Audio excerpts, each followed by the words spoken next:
Aha! I should be live now.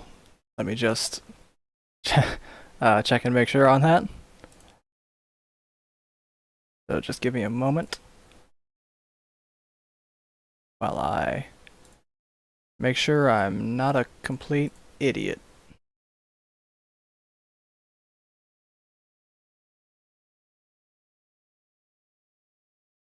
Alright.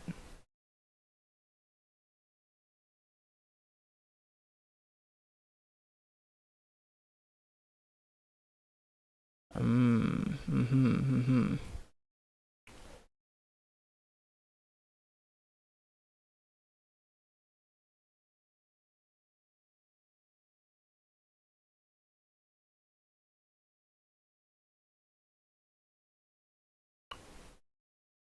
Okie doke. Now. Alright, time to get started with this. This stream is not going to be nearly as long as the last one. I'm not doing this for 4 hours today.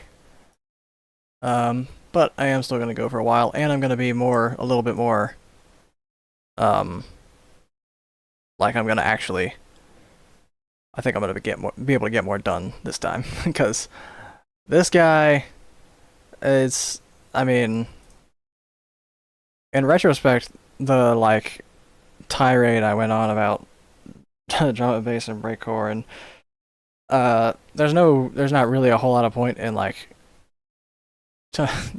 chasing my white whale, like, on stream, because that's, like, untested waters is not really what I'm supposed to be doing here, but I'm gonna maybe get rid of this, maybe not, maybe keep some of it, most of it, all of it. I might stay in the same project. I might make a new one. I haven't really decided yet. I'm just gonna fool around and see what the inspiration happens to be. But there is some stuff I want to go over. So the question that Philip was asking me in the last stream about I think he said sustain and release or something like that. So as it turns out, he got to me after the stream and clarified what he was trying to ask about, and it was this MIDI, I believe. And it didn't really occur to me as I was doing it, even though like the point of all this was that I'm supposed to explain all of the stuff that I do and why I do it, and because it's sort of is pretty opaque to somebody who doesn't know what the hell I'm doing.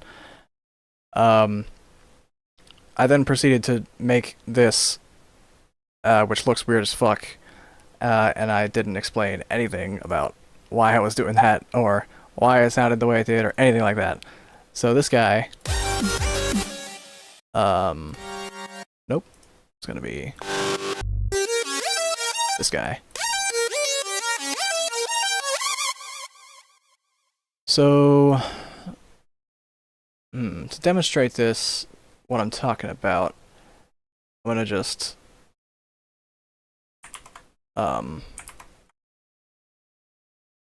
redo it over here. So these are the notes that this instrument is doing. Here are the notes. Whoops. But that's supposed to be off. It's this guy, I believe. I'm just gonna. Oh, I'm just gonna. There's a less stupid way of doing this, but this is fine for now. That's not what I'm here to explain at the moment. I may explain that later. What I just did, but anyway. So anyway. Here are the notes that the instrument is playing. And it's still weird. And there's vibrato that I need to unfuck also.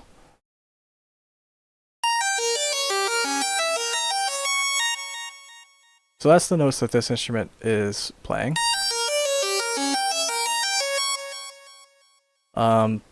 However, in context, in the track, it sounds quite a bit different.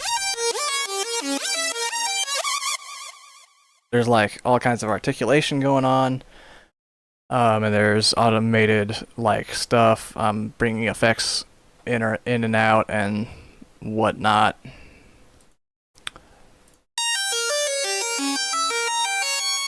So let me explain how I went from that to the other one. Let me just take a look at this while it's going so I can see what the hell's going on. Whoop, and whoop. Okay, yeah, nothing too crazy. Oh, wait a minute. Before I do any of this, I'm gonna do something pretty cool for stream purposes.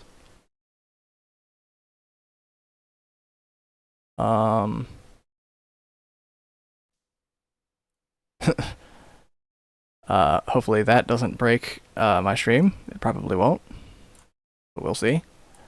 Just give me a second here.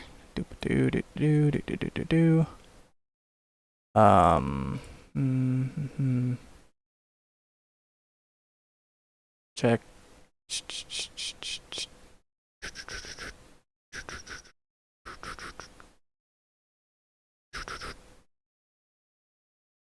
Check, check.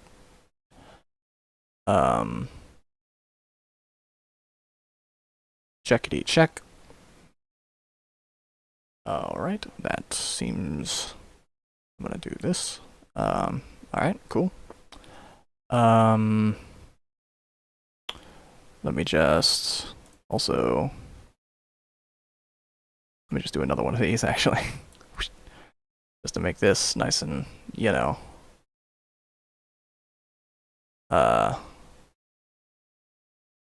Also, I could duplicate the noise gate. That probably wouldn't hurt anything. You think? Probably not. And now, the cool part. Wave candy.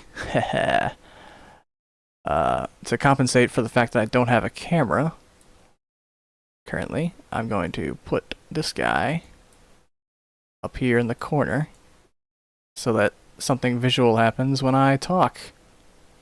Huh? Isn't that pretty cool? Alright, alright. And I'm also gonna change some of these settings around, like, know that, and, well, you know, checkity check, check. Yeah, that looks pretty cool. Maybe it should be more like this. What about, well, you know, why not? What about this? Maybe more like, I'm just messing around with these settings. Just give me a second here. I probably should have done this before I started the stream, but, you know, whatever. Hindsight's 20/20 and shit like that. That looks good. I'll leave it like that. So, what else do I do with this? I don't think there's any other things I need to mess with, so I can just, and then forget that exists. And now I just have my little dude, and it's got to be up here in the corner because I can click on that, and I don't really want to while I'm working. So it's going to be way the fuck up there, and not in the place that, like, my webcam would be, you know. So, MIDI. Right. Nope, still wrong. So, where should I start with this? I'm gonna start with the more universal parts, and then I'm gonna narrow down on the parts that make Harmor interesting, which is the synth that this instrument is. This is Harmor right here. This is one of ImageLine's plugins. It's been around for about a gazillion years. And it's my most used plugin, as you can probably tell by the stack over here. This is my most used plugin by far. Anywho. What? Hello? I'm gonna start with the stuff that's not very hardware specific. So the MIDI. Come on, bro. There we go. And oh, wait a minute. That's gonna cause a problem over here. I just realized. So to fix that, I'm gonna do something like maybe like bring out one of where are you there? I just hit the mute button. And okay, the wave candy still does stuff. Which is nice. So now, okay. Oh, and I could have also just taken it out of the master. I'm a professional. This is what I do. You know, whatever, it's good enough. So there's the first differences.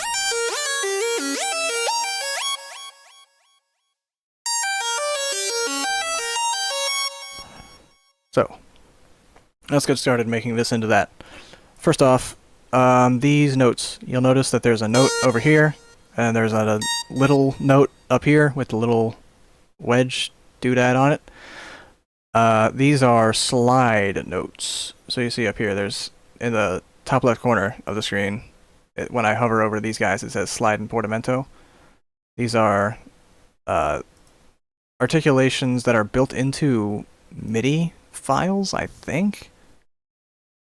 I might be wrong about that actually, but I'm pretty sure these are like always in like if you save this as a MIDI file, it'll preserve that like behavior, I think. I don't really know because I don't work with just MIDI files that often, but I'm pretty sure. Anywho, the note that's like a note is where the pitch starts, and this is the note that the pitch is sliding to. And it starts sliding at the beginning of this note, at the beginning of this guy, in time, that is, like this. It starts over here, starts sliding right here, and it is done sliding, and it like arrives at this pitch at the end of this guy. So it starts down here at this B flat down here, and it immediately starts as soon as the note starts. It starts sliding in pitch, and then when it's halfway through the note, it's at the octave higher B flat, and you should be able to see it in here. Yeah. Yeah. See, it starts sliding, and then when it's halfway through, it's at the pitch. And I use this all the time. I am constantly messing around with the articulation in MIDI just to make my melodies a little more interesting, because it's, you know, you have to think of it sort of like a physical instrument. Like how, think when you're writing you know, synth MIDI, and you're trying to figure out like what's the right articulation you should do here. Picture how it would sound if like a really good like saxophone player or something were playing this, you know? And they would be doing all sorts of crazy like articulation stuff. And that's sort of, you know, what I go for. So I would bring this down here and start with a slide up, you know? And then do another one down here, why not? You know?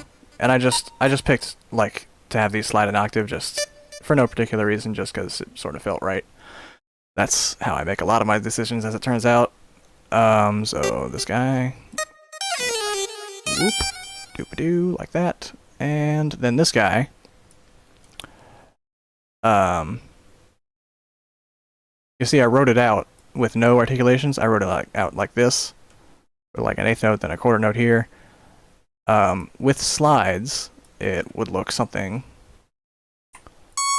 like this, and then you double click this and hit that, you know, engage this property, and then hit accept, and there's your slide. So yeah. Now that's about a quarter of what's going on here with this instrument. So you'll also notice that there's these notes that are like hanging over, and if you listen to them, they also sound like slides. Oh, I should mention before any of that that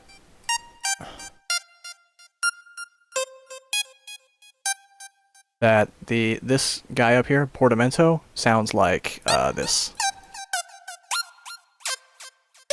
Like you heard how the slide sounds, where it like, you know, does that. Portamento is where it only slides at the start of the note and nothing else, and it slides from the pitch of the last note to this pitch, and it does it like immediately, like in a few milliseconds. You hear that? Also pretty useful.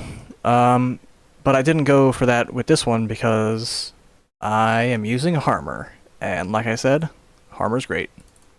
Well, like I sort of implied, Harmor's great. Anyway, Harmor has this legato feature you see right here, and there's these little knobs over here.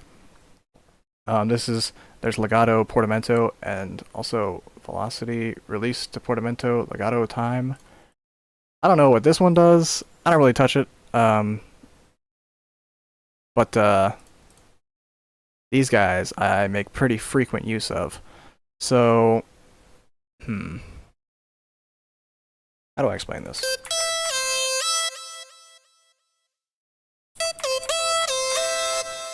Okay, so here's how I'll explain this. Portamento, this Porta little guy, does the exact same thing that the Porta thing in the MIDI, like over here, this guy.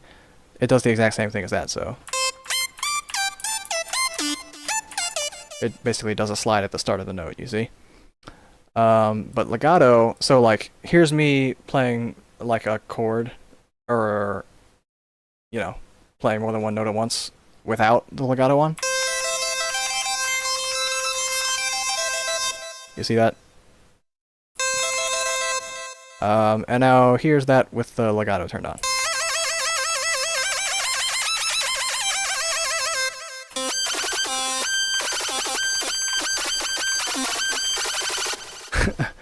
So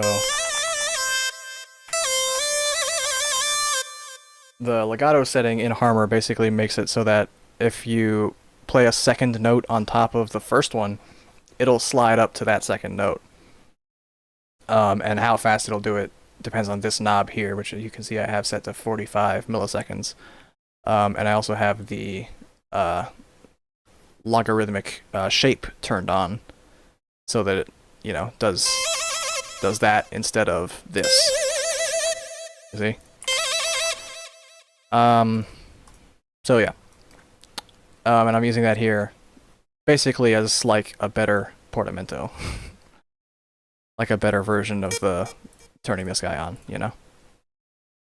Oh, also, it would have to be turning it on to the next note, because you remember, it's the first note, and then it slides up to the second note. Oh, am I missing anything? Nope, I think that's the same, pretty much, articulation. So, so that's how you get that part of it. But now there's something missing, also. And it's that, in the song, it sounds like this. Now how am I doing that? Well, this is more Harmor stuff. I'll start with the simpler.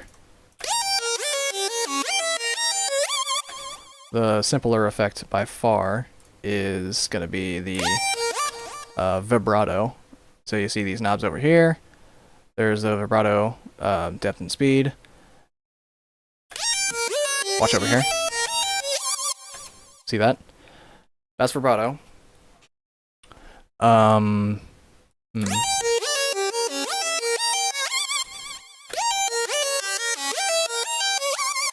Now, so, I mean, you can hear, like, what it is. So, I just basically have an automation clip. What this bit here means is that like, at these time, like, blocks, the vibrato's all the way off, and then it, ramps up, and then the vibrato's all the way on. So I only have it doing vibrato on the last note, where it's like, emphasizes the last note. Hear that? Okay, and now the coolest one and the most unique thing to Harmor is this unison pitch thickness automation. So watch this. See how this pitch fader is moving? To explain what this is, I'm gonna open up another Harmor because that just is gonna make it easier. So this sound is called a saw wave. It's the default guy in Harmor, because Harmor is an additive synthesizer. Now, what that means is not really important right now, but basically, actually, forget that. It's a saw wave. Look, it's shaped like that. It's a saw wave. That's all I need to know. And when you have more than one saw wave, on top of each other, and you don't change anything else about the saw waves, what you pretty much get is just a louder saw wave in a digital world. You see that? But if you, for example, pan them in different places and have the pitch different, and you start them in different phases, and the phase is basically like where the phase is basically where this waveform starts, basically. Like, you see how, like, in this slice all the way on the left, there's a different part of the wave there every time I hit the note. That, like, change in, like, position left and right is what phase is. And you'll notice when the pitch is different, the phase drifts. See that?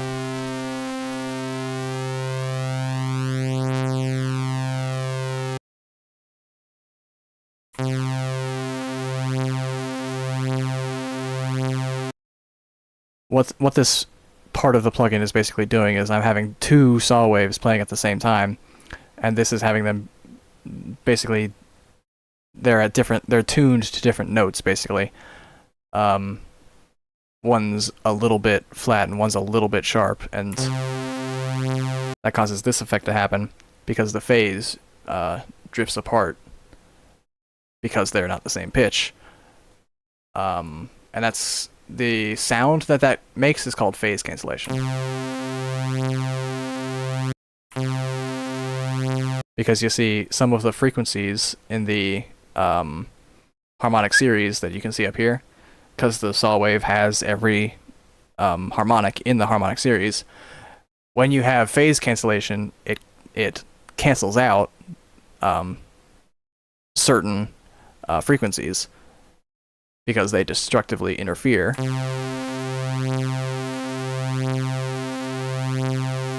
And as you can see, it sort of has like a circular, it loops. Anywho, if you have a bunch of these, like, say, 9, and you have them starting at different phases, so you don't have that, like, pew sort of effect, and you, like, start them, like that. You start them having already been jumbled up. We call this a super saw. Like, just having one as a saw wave. This is a super saw. And this synth that I'm using for this little bit here, it's basically a super saw. There's a little bit of complication, maybe. I don't even really remember.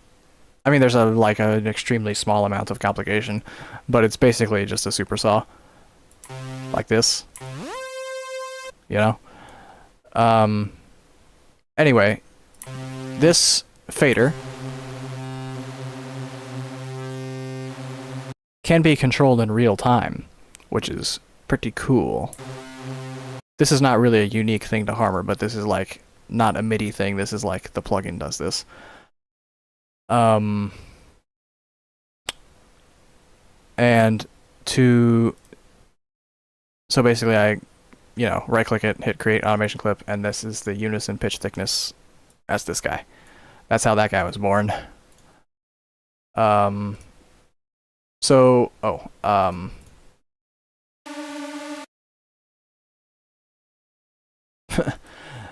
Now, this, there's a couple of cool things you can do with the unison pitch by changing the unison pitch. One of my favorite things to do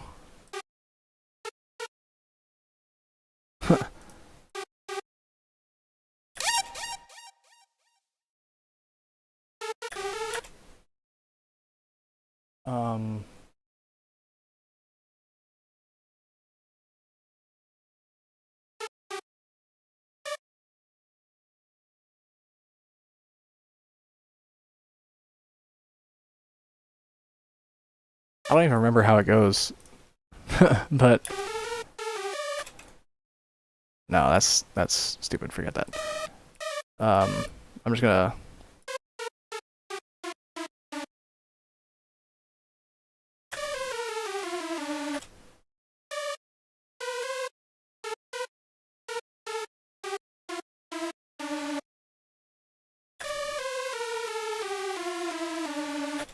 So one thing you can do, just to demonstrate, one hypothetical use, which I might be coming back to, this might be foreshadowing, one use that you can have for this super saw and this, and automating this unison pitch thickness value, is you can have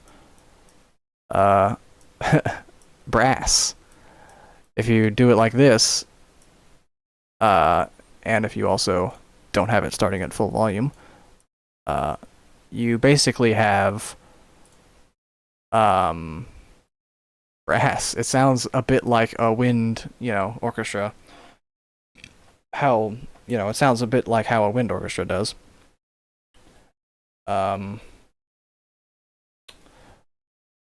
Wait, give me 1 second. Oh, hey, Philip. I haven't been looking at this chat the entire time. I don't even really know if the stream is working. Let me just, check on that real quick. Just to make sure I'm not wasting my time up here.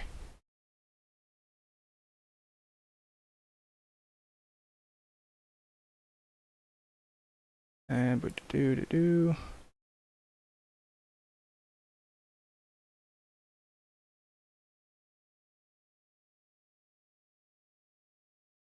Alright, sounds like it works. Okay.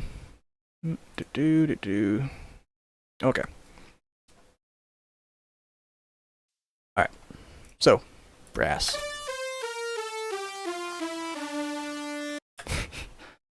You do it like that, it sounds a bit like, brass.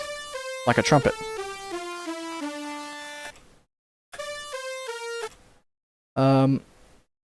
That's not what I'm using it for with this particular synth that I've been talking about, but that is one use for it.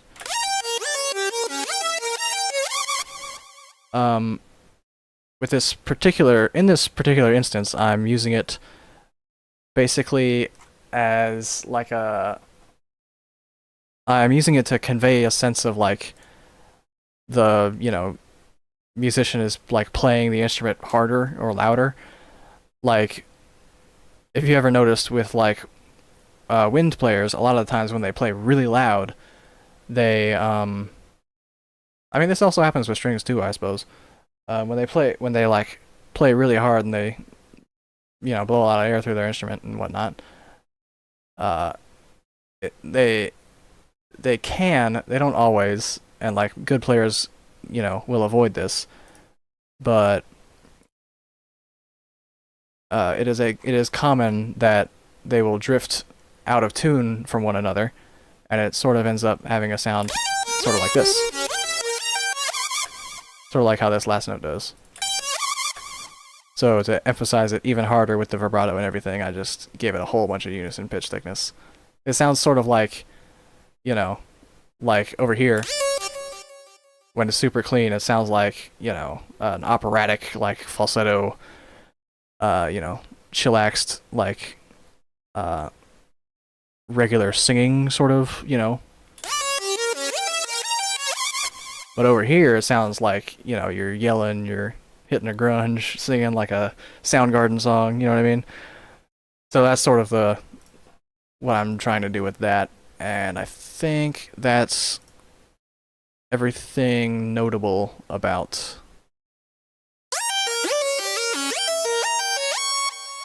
I think that's everything notable about this guy.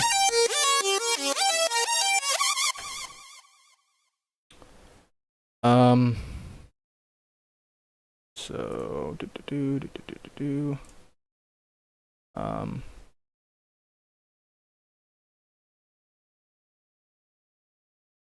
can I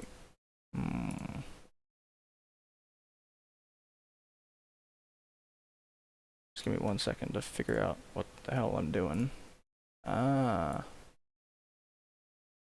hang on a minute. Do I even need to do that?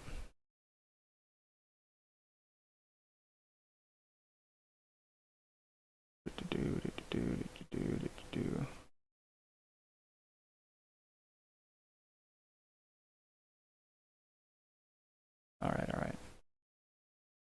And oop. Oh, I guess that's good enough. I can do that. Okay. Alright, back to work.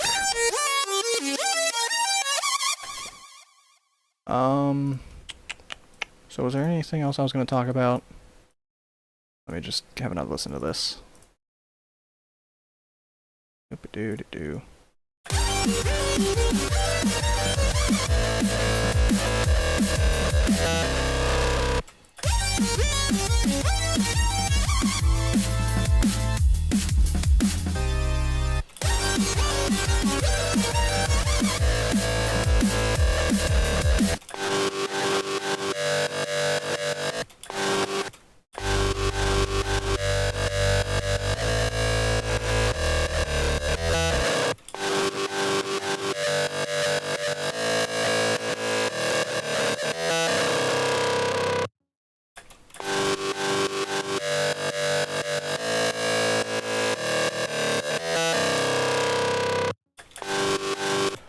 So this sound is not bad or anything. There's nothing outright terrible about any of this.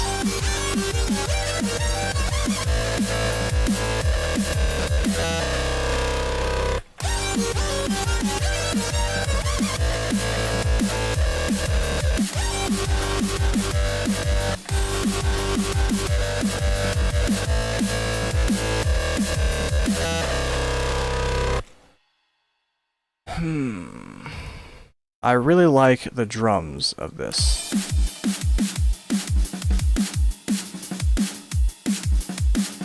I am actually pretty happy with how those sound on their own, but as a part of a track, I don't know. I still feel like starting over. Which is hard to do for a second stream of this, but I think it's going to be necessary. I really overcomplicated this, spending as long as I did philosophizing about the drums. I think I'm going to hit a save on this, and open up a new guy. Oh, that means I'm going to have to redo my wave candy. Whoops. I'm gonna hit RKR music on stream. Yay. Alright, that's my file name. Okay, cool. Now, the first thing I'm gonna do is recreate my wave candy, because I want that. That's cool. Doop. And I'm gonna take this out the master. Wow, that actually worked exactly like I thought it would, which is extremely convenient. Okay, let me just... Oh, whoops.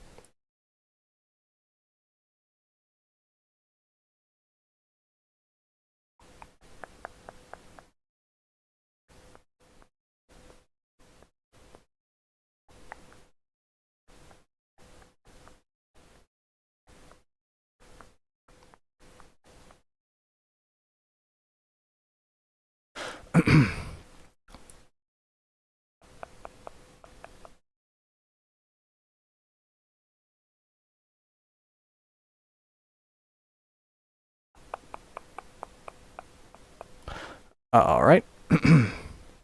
um... Alright,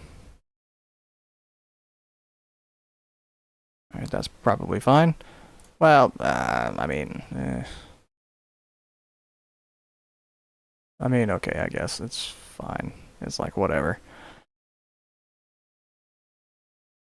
I know there's definitely a less stupid way of doing what I'm doing, but whatever. It's good enough. And it's only worth spending like a couple seconds on. Really, it's not that cool in the grand scheme of things, but it's cool enough to go ahead and throw it up there. Bam. And also cool enough to hit these settings. Like so. Maybe more like that. How about that?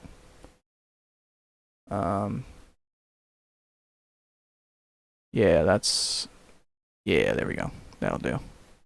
That's fine. Okay. Now, that last guy is not gone forever, probably. But it's gone for now. So,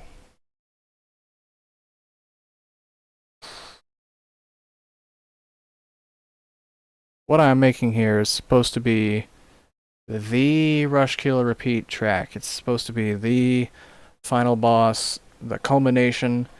I'm picturing like this is gonna be my reptile, which is that's a, if you don't know, that's a Periphery song. That's very long and dramatic. That I like a lot. This is gonna be my version. Oh wait, I forgot the coolest part of having a wave candy up there. I can make it.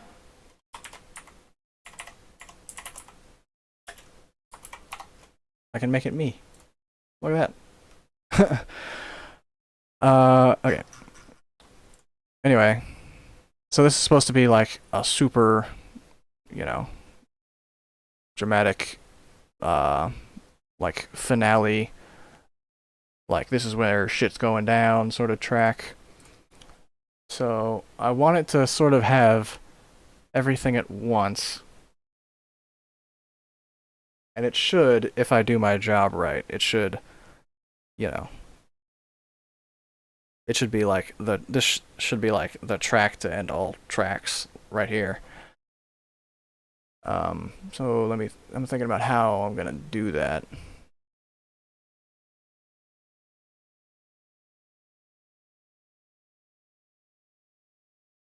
There's one obvious answer, which is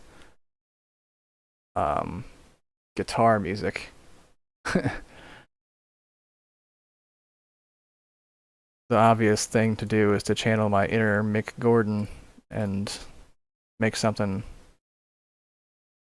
crazy.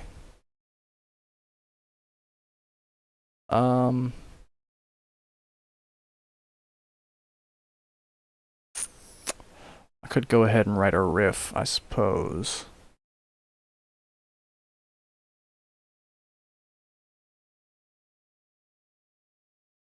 I'm not going to be bringing my guitars out on this particular stream because I haven't tested how it's going to be. How I haven't tested how fucked my shit's going to get when I try and record and stream at the same time.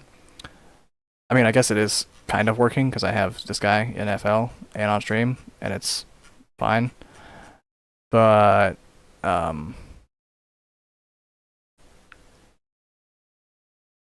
still am not going to be bringing out my guitars today. Soon, but not this day. So what I'm going to want to probably do is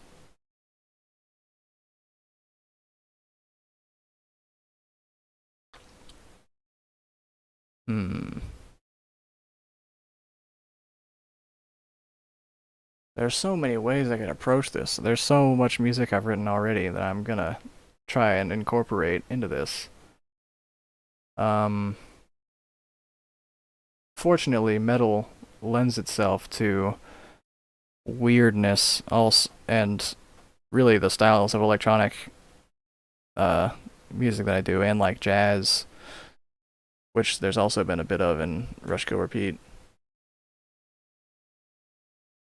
All those styles sort of lend themselves to being kind of weird like that. I'm spending a lot of time talking about this and not really writing anything. So I'm starting to get on my own nerves. So I might as well write something. I'm gonna try and write something dramatic. Dramatic.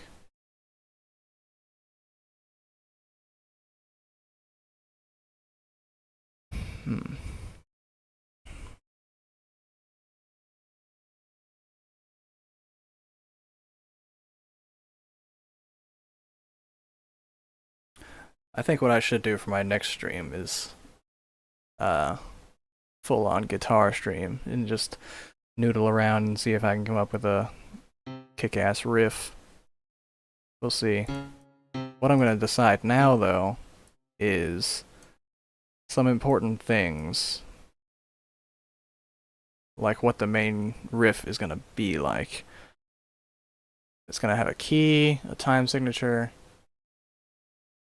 and I can decide those now and see what kind of chord shapes I'm going to be doing. Because I want to try and write this in a way that playing it on guitar is going to be possible. So I got to figure out what kind of tunings I'm going to need early. So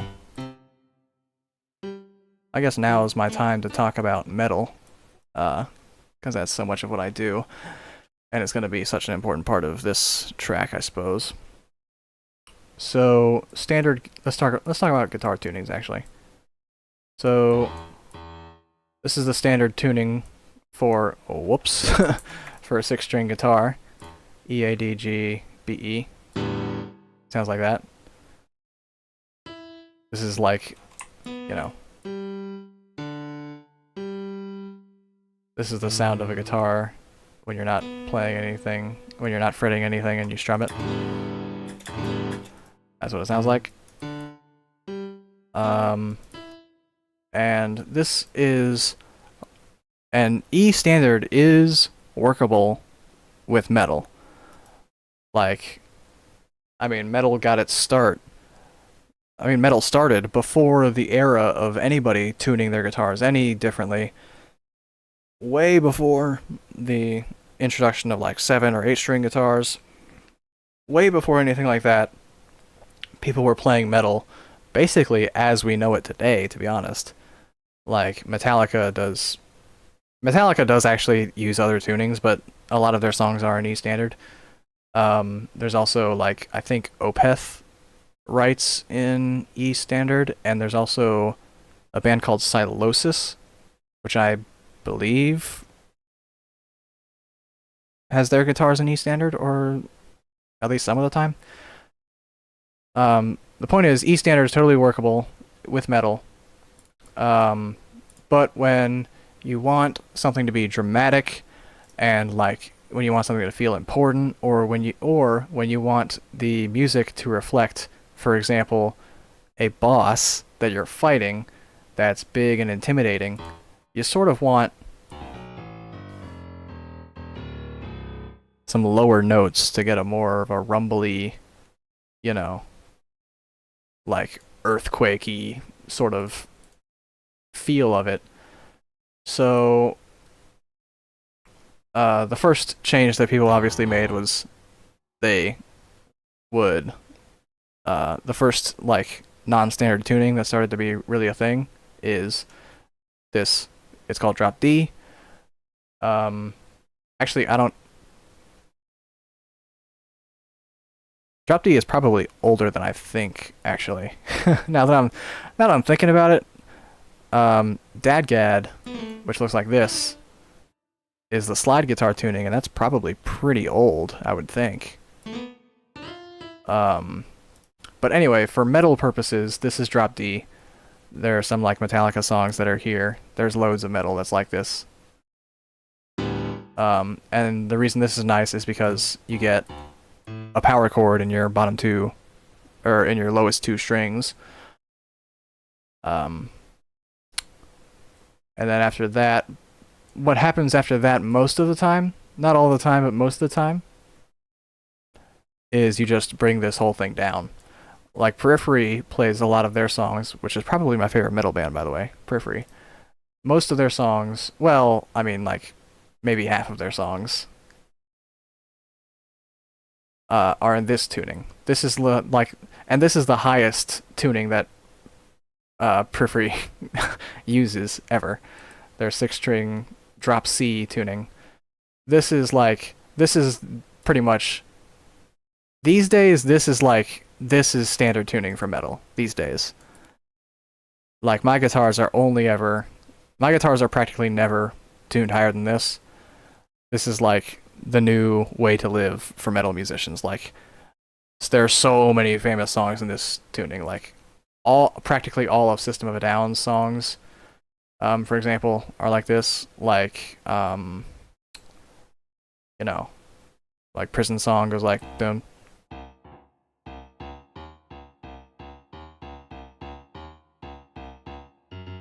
Oh.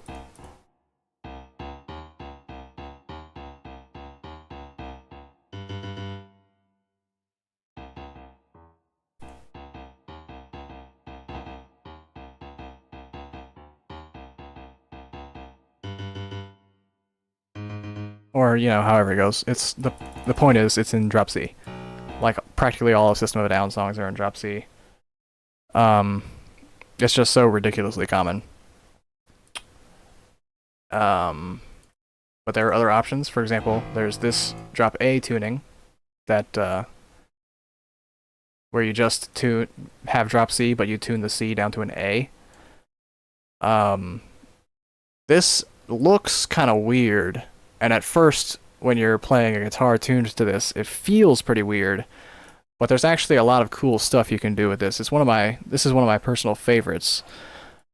And it's a candidate I'm considering for using with this song. I want to probably stick with one tuning, at least for like the main, like the riffs that are unique to this track. I'm going to stick to one tuning probably, just to make it a little more simple.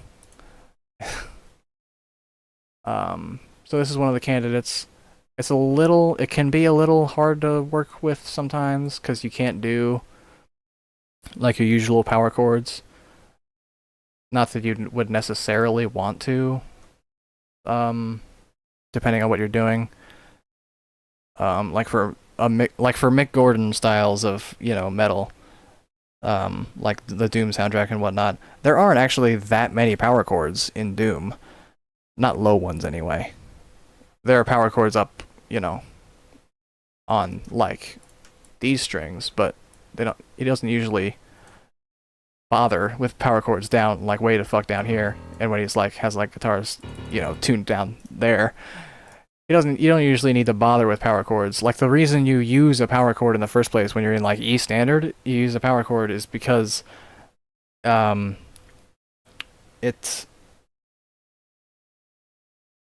offers it gets you that rumbliness without having to, having a chord gets you the rumbly, like more deep texture to the harmonic texture to the notes that just playing one note, wouldn't give you.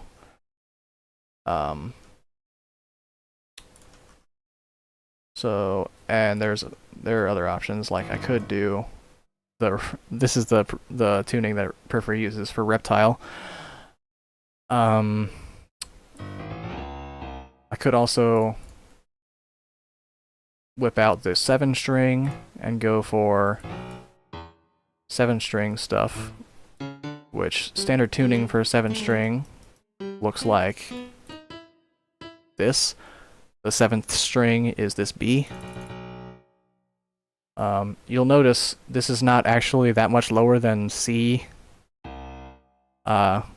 which is the lowest string in C, in drop C, which, if you'll remember, I said is basically the new standard. So 7-string guitars, despite being lower, do get tuned down just as much as 6-string guitars. It's not a replacement for a 6-string. They're completely different instruments, and that's something I'm going to have to consider. So drop A with 7 strings is ridiculously common. Also, drop A flat. This is Periphery's preferred 7-string tuning. Also, like Kublai Khan, I think, uses this tuning. There's also drop G, which is right next to it, which I think Knocked Loose uses, or used to use, or something like that.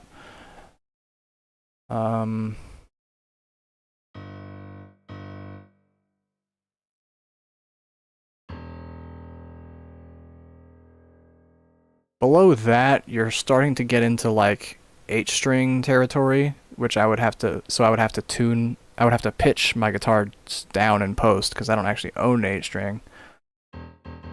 To get pitches like E, I would have to tune it down, which is what I do actually on the Neon City track and on the Space Station track, which I don't think either one of those are in the game yet.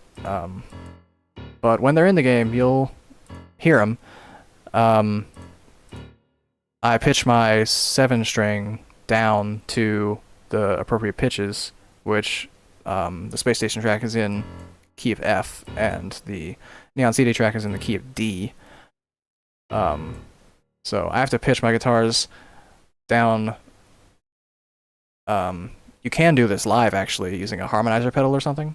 I don't. I just record it in a different key and then pitch it down. Which works fine, but it ends up being kind of annoying for getting a good tone like that. So I don't really want to do that. I'm thinking another option that's pretty weird, to be honest, is going like this, using this tuning, which you'll notice is a mirror of, you remember how when I said there's a drop A where you just take drop C and you pull a C down to A? This tuning for 7-string is basically that. It's basically if you had the 6-string tuned like this and tuned everything down a minor third, and then also, did this and got rid of the highest string. So this is an option. I could also just do this and pretend I'm playing a really low-tuned 6-string. That's pretty common, to be honest. Not really sure. You see, this is why writing for metal usually happens with a guitar in hand. I don't usually do it like that because, frankly, I'm lazy. And my first step, the first time me ever playing my riffs is usually when I go to record them. Probably shouldn't be what I do here. How long have I been streaming? An hour? Yeah.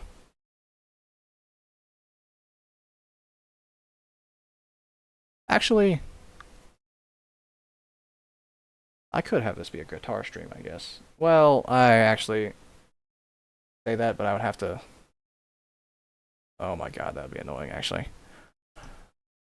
Because I'd have to get my other audio interface out and deal with that nonsense. Whoops. Hmm.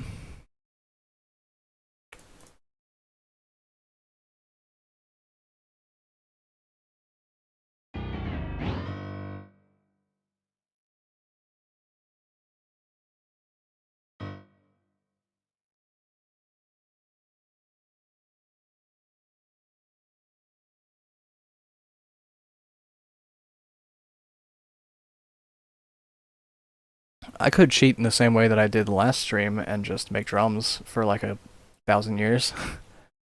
Because,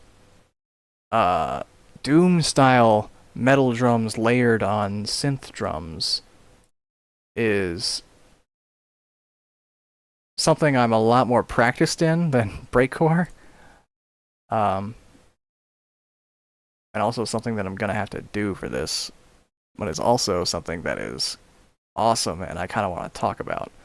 So I'm gonna do that actually. I'm gonna go ahead and make a little metal,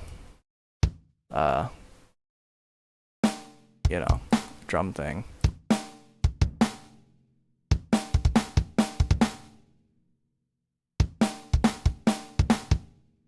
How about 150? Yeah, 150 is good.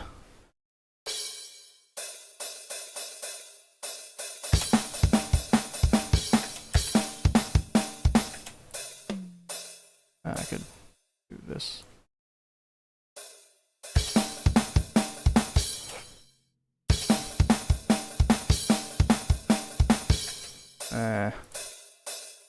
Actually, this should probably be open.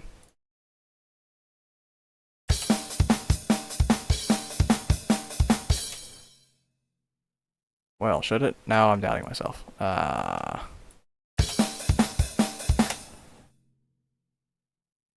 Actually, fuck this. I should be doing it like this. Whoa. Whoops.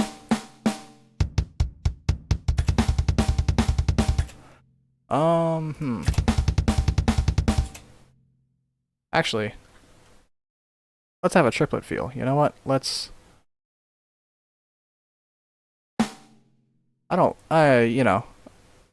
I need to give myself let myself have a bit of a treat here. I don't go for triplet feel stuff enough.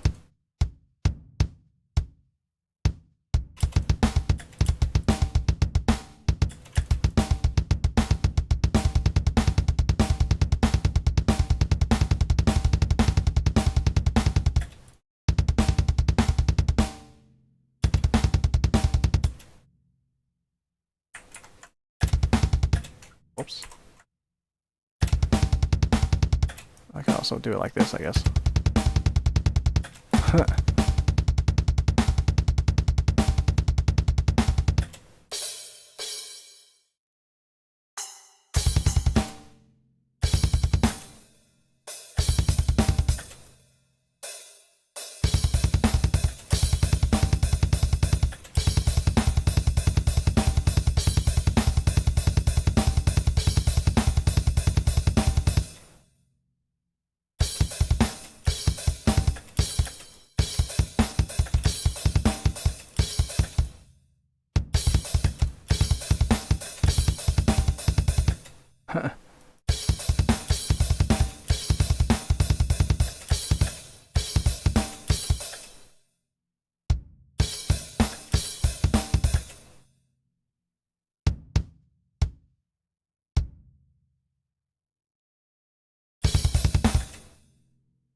Hmm.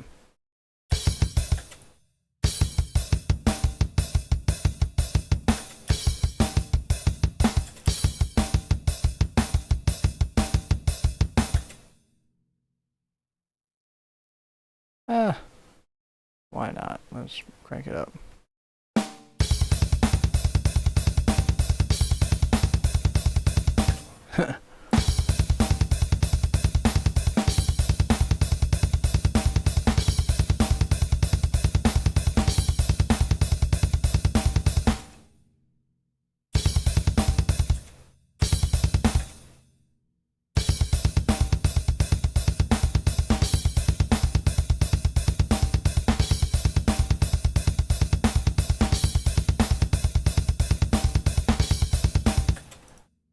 Okay, is this too Mick Gordon-y? Is this too similar to BFG Division?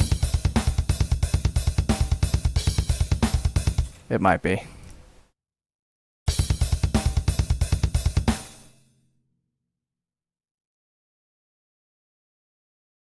It's good enough for now, for just, you know, making the drums. I could do something like this. Okay, no, I'm not doing that.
Boop.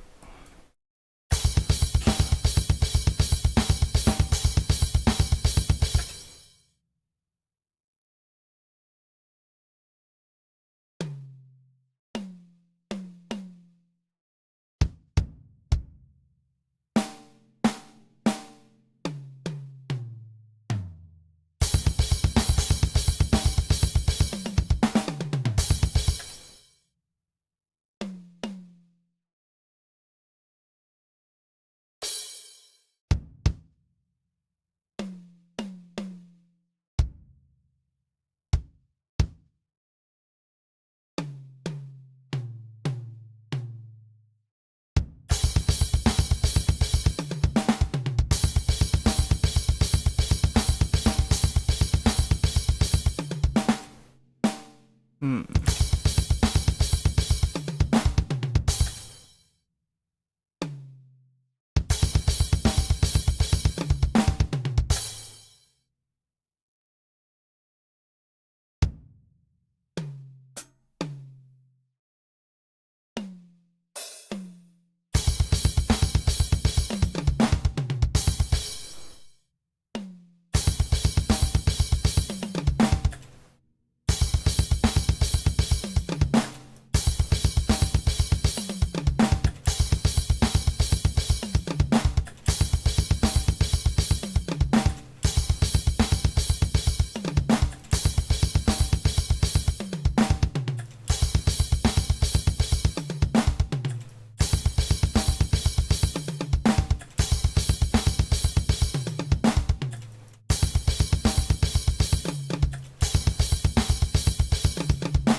That is a beat, and it's too loud.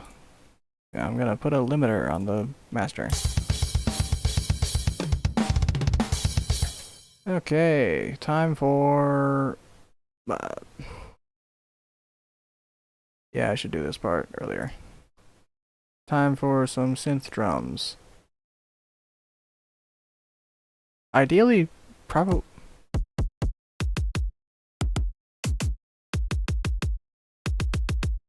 I think it's this one that I go for all the time.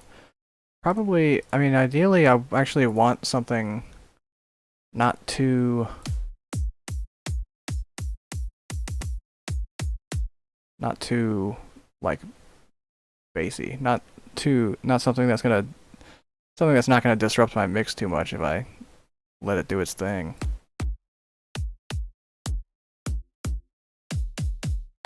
I was taking my own advice the other day, listening to that Noisia track, Stigma, and it struck me how tiny the kick and snare were for being like pretty hefty bass music.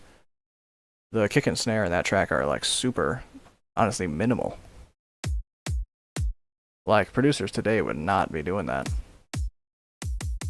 And I probably want to follow in their footsteps a little bit. They seemed to know what they were doing.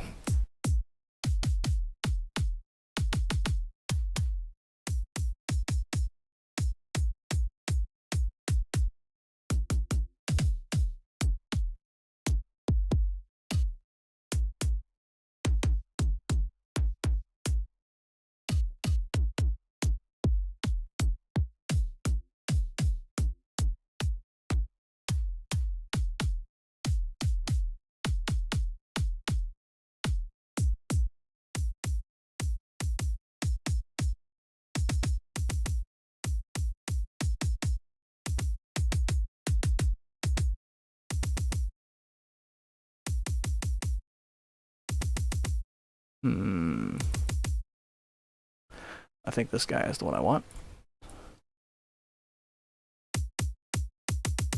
And I'm gonna do it like this to make it even even less. To make it even less of a thing.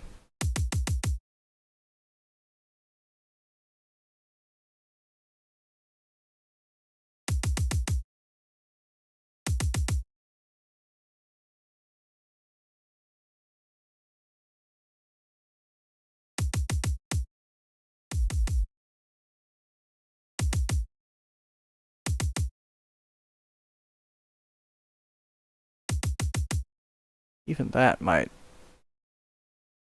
be good enough. I'm gonna put this guy in 10.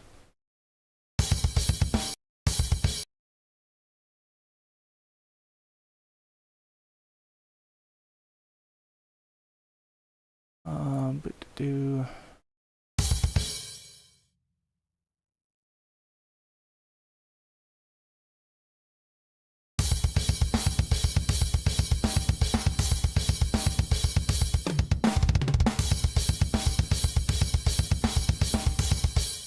So let me hear this guy.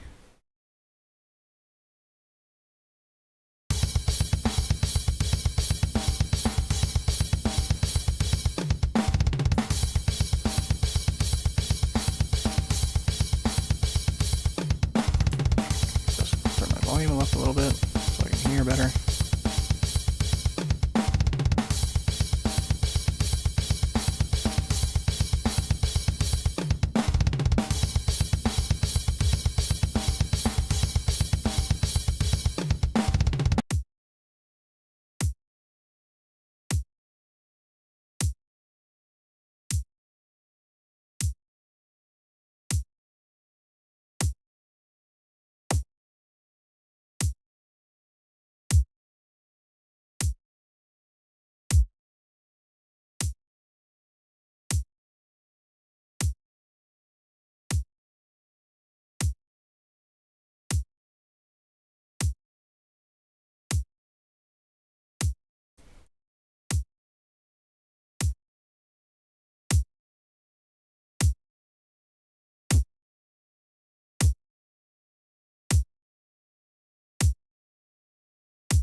Okay, okay, that pretty much works exactly like I want it to. I'm gonna go ahead. It's maybe a little early for this, but I'm gonna go ahead and um, add in my sidechain doodads.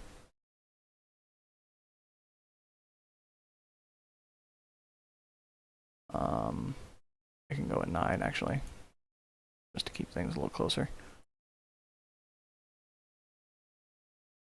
Whoops. And here we go.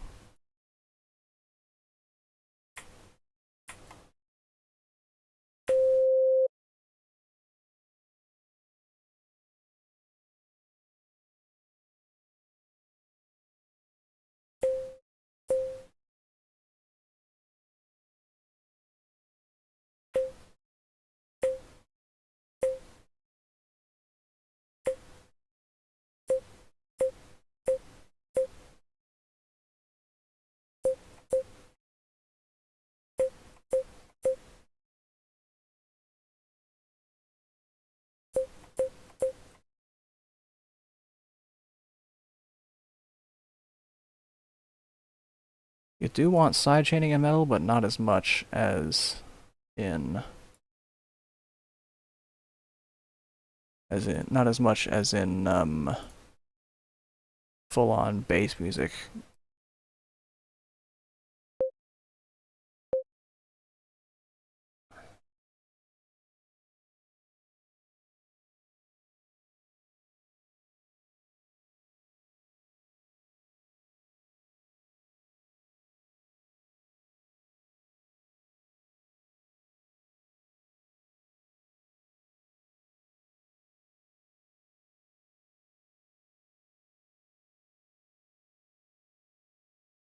One moment.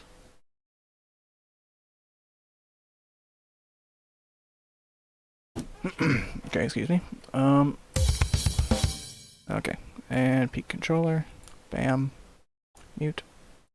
Oop. Nope, the other way.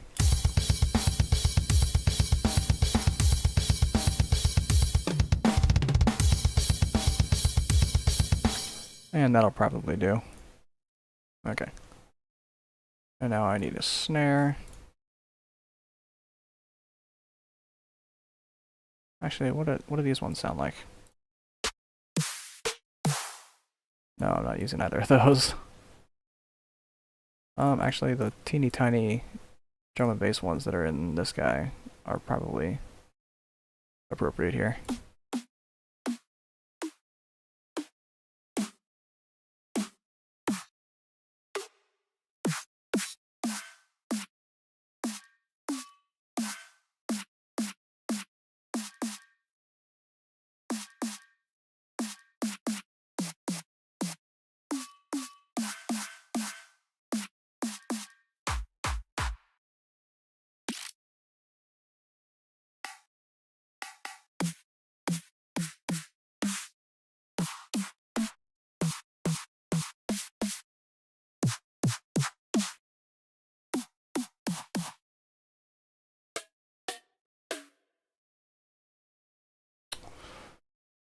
Hmm.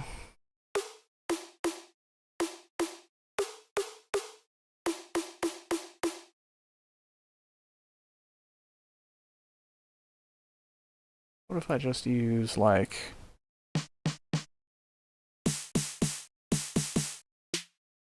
I don't know about that actually.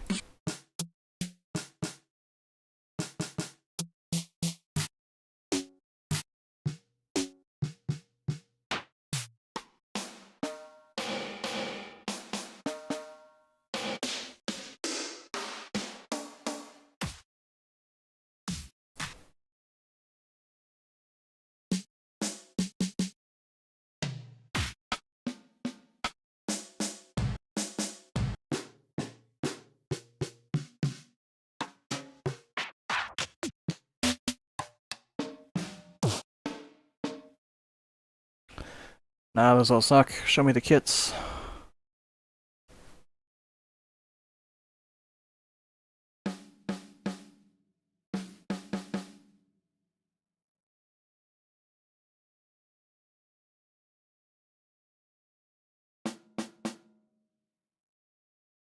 Nope, show me the rock.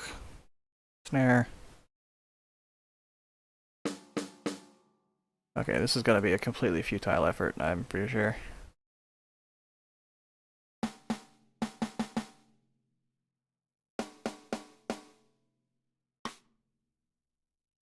Yeah, this is not what I want. This is not getting me where I need to be.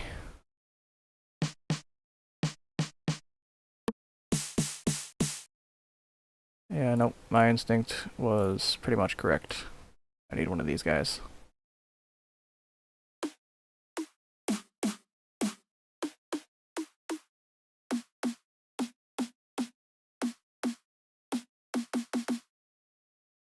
What if I layer this guy with one of these guys?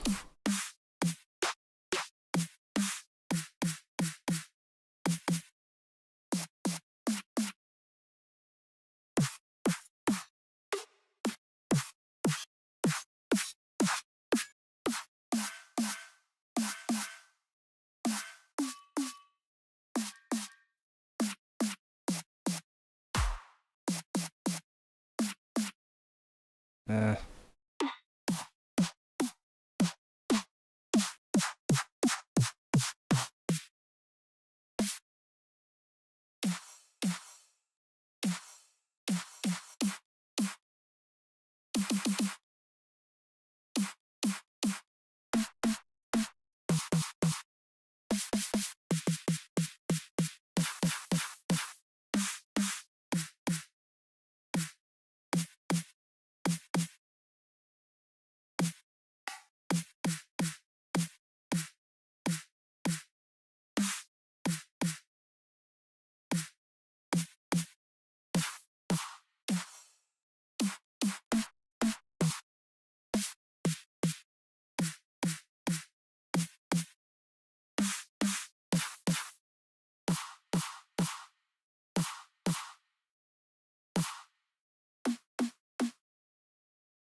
Alright, this one, I guess.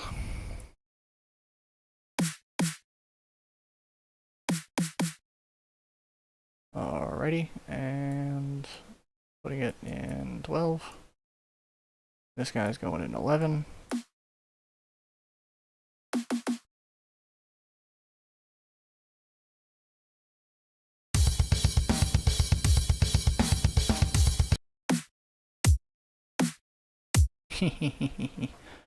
So this guy is getting the low cut out of him.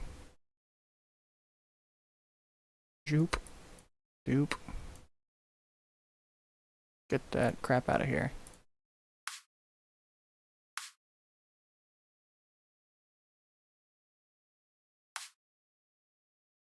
And this guy, getting the highs cut out of him.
Alright.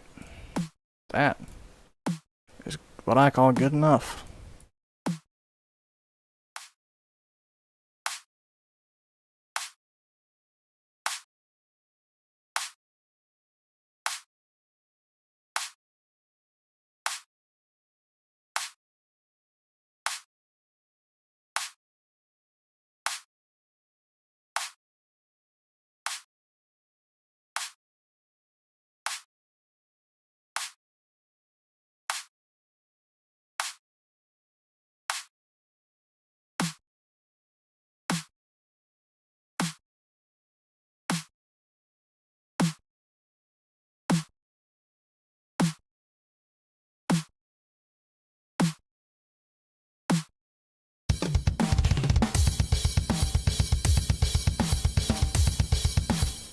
Alright, and now to separate out all the drum stuff.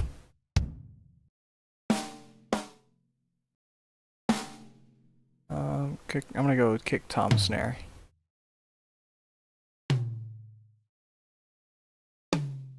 Just so I don't, you know, lose the toms, which is something that is known to happen sometimes. 2, and pat, 3, 2.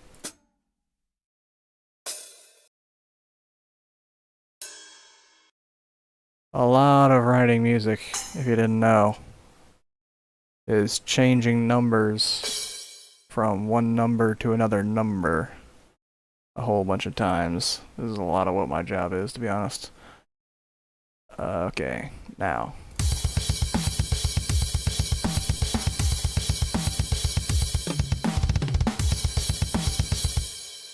Now, let's see.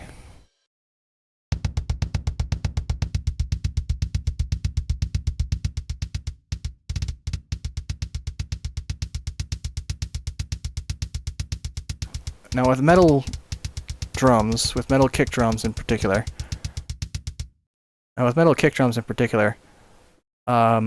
especially when you're layering them with synth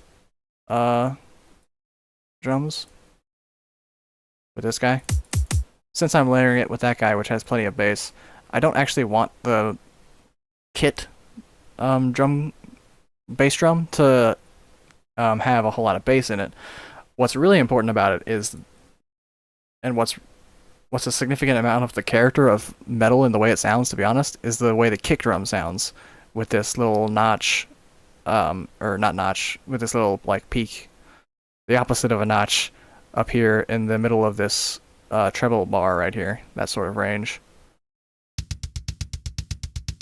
That's a lot of why metal sounds the way it does right there.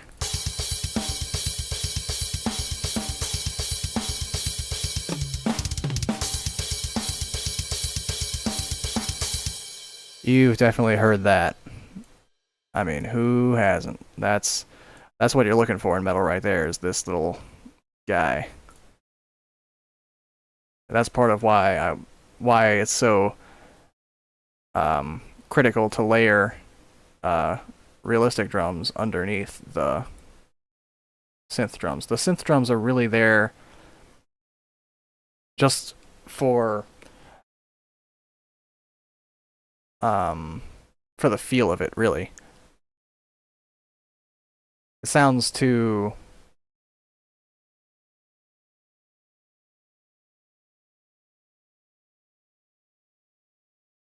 like, I don't even know what the word is, like cynical to say that it's just for mixing purposes, but it's like 98% for mixing purposes is why these guys are here.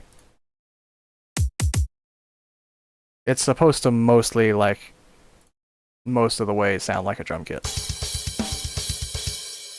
When the whole track is mixed together, it's gonna sound like, I mean, listen to the Doom soundtrack, listen to the way that sounds. Like, listen to Rip and Tear, you know? It has, or like BFG Division, they have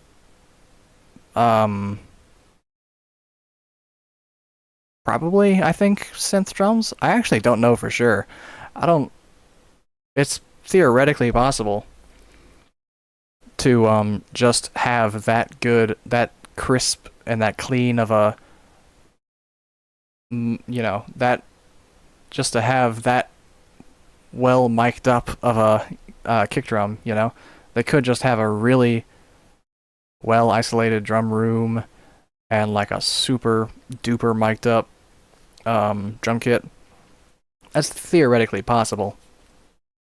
But to get the level of push that exists in that sort of music, when all I have access to is the stuff that comes with FL pretty much, like I don't have like Superior Drummer, for basically monetary reasons, and also for hard drive space reasons, which is another way of saying monetary reasons. For my purposes, having synth drums to give it that little extra foundation is pretty important. It's pretty much I like it. I cannot go without it unless I'm just making straight up metal and like only metal and not bothering with the electronic parts, which I sometimes do, but that's not what this is. This is Rush Kill Repeat, where I haven't actually put any in yet, but there's gonna be like 8-bit sounds and shit like that in this. So there's no reason not to have also every synth advantage that I can get, you know what I mean?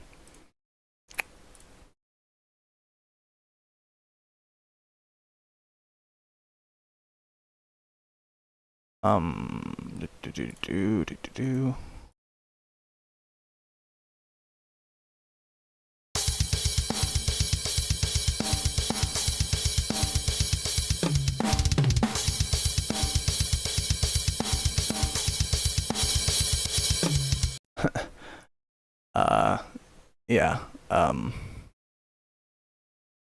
putting the fruity balance there also makes things way, way louder, so I'm gonna go ahead and bring all that down now.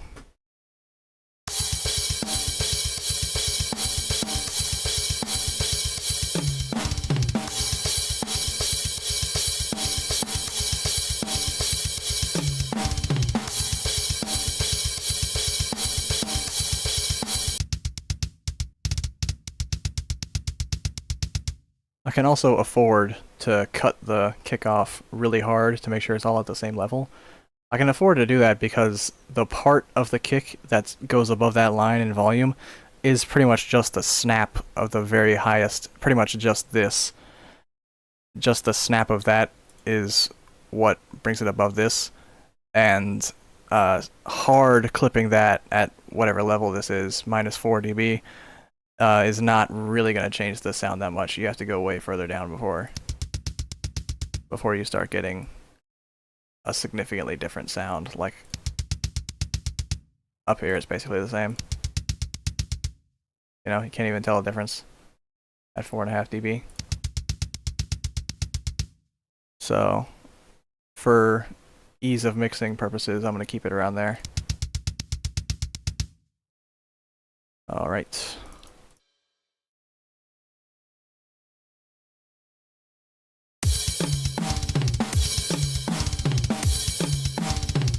And now here's another neat thing.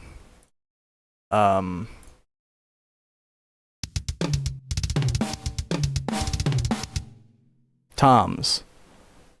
These guys are processed basically the exact same as kick drums, which means you put a big old scoop in the middle. You have a big old bottom end, and you have that same notch right up here. You give it a big old smiley face, basically. That's what we call this, the smiley face.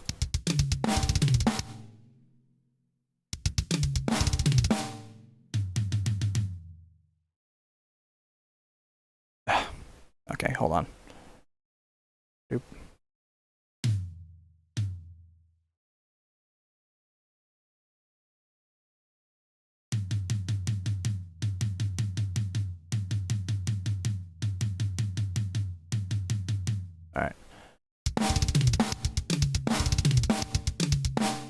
So now you hear how snappy that is, and I'm also going to bring this down because, once again, no real purpose in these having bass.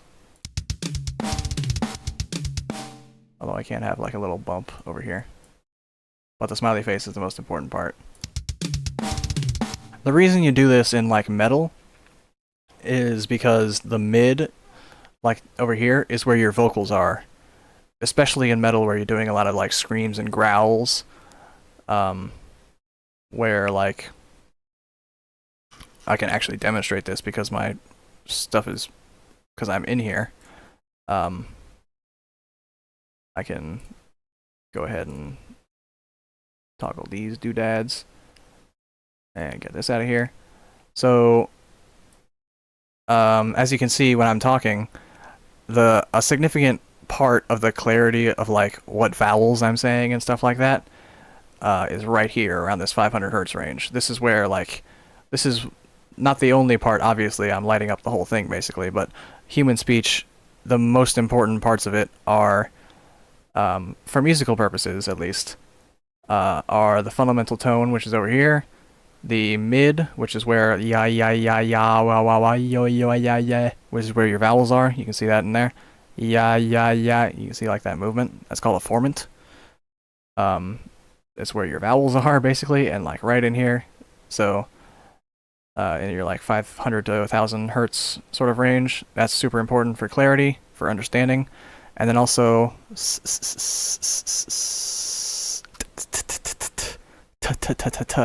the articulation, the hiss, the S's up here are super important. And also not just the S's, but the same frequencies when you're not making an S sound in your regular voice are also pretty damn important. So like yeah yeah yeah, you can see I'm lighting up this area, the same area as when I make an S sound. It's getting lit up a little bit, even when I'm not making an S sound. And that area is,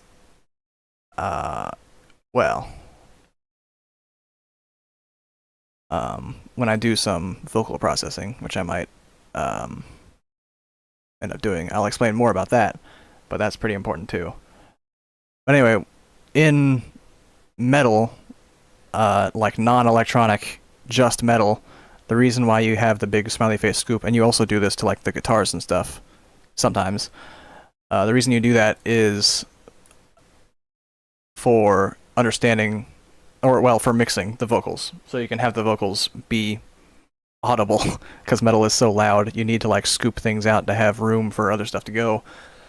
Whereas with like more regular, like acoustic styles of music, like, I don't know, country, or, you know, like the Beatles sort of songs, stuff like that, you don't really need to bother with that at all. You can just have everything be the way it is and just adjust the volumes and, you know, tweak the EQ however. You know, if you're working as a producer, you just, whatever the musicians say, like, oh, I want, you know, I want it to be warmer, then you like, you bump the mids or whatever, and you just like itty bitty adjustments on the EQ. But you don't need to do anywhere near this kind of level of stuff in other types of music. But in metal, this is absolutely necessary. But for my purposes, I'm keeping this, even though there is no vocals in this track, and there's not really going to be. Because one, I have synth elements that I'm going to be mixing in here, but also two, this is like so characteristically metal sounding that I want to preserve that, even if it's not strictly necessary.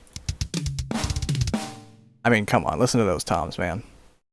If I just, you know, bring back up the bass in this stuff and turn off the sidechaining for now, I mean, just... Okay, well, that's a little bit much.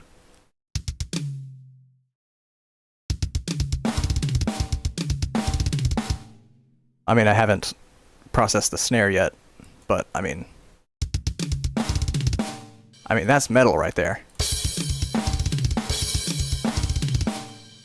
I mean, come on.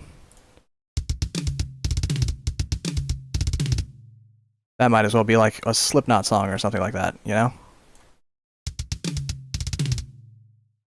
I'm gonna go ahead and lower that a little bit more too. Because again, no real need for it. And the snare. Boop. So I'm layering in synth snares, so I don't really need the fundamental tone part, but I do want the 500 Hz to 1000 range. And I realize this contradicts what I just said, but this is the snare. But this, like, you know, this is the snare, and it is therefore cheating, and it can do whatever it wants. So I'm going to go ahead and bump up this stuff. Oh, wait a minute. There was a part of the vocal range I didn't even mention, which is like super important. This presence part, you do this when you have vocals.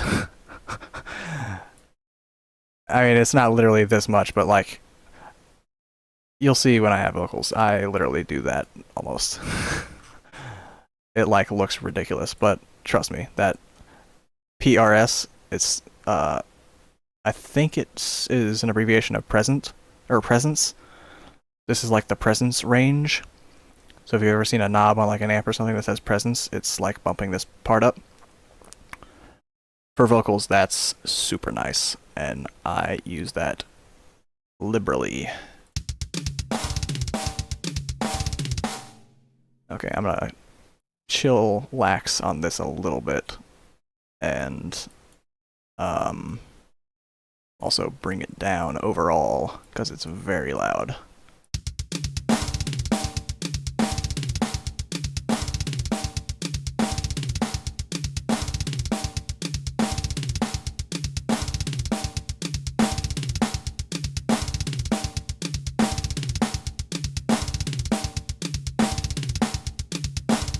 Why is it? Oh, because the limiter is before the balance. I'm an idiot.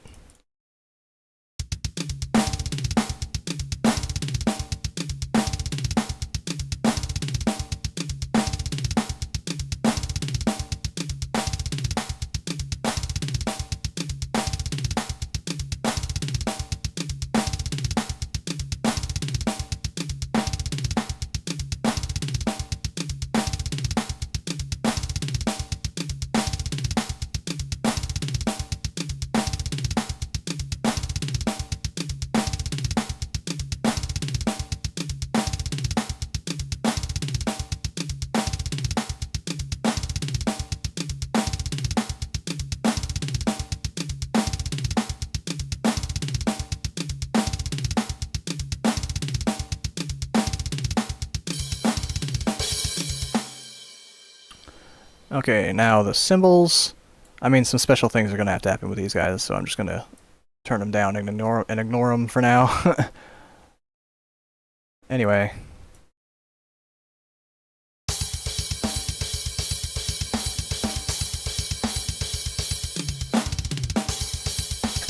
Oh yeah, now that's metal. And I'm also going to add a little B section. And here, I'm going to switch to hats.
Okay.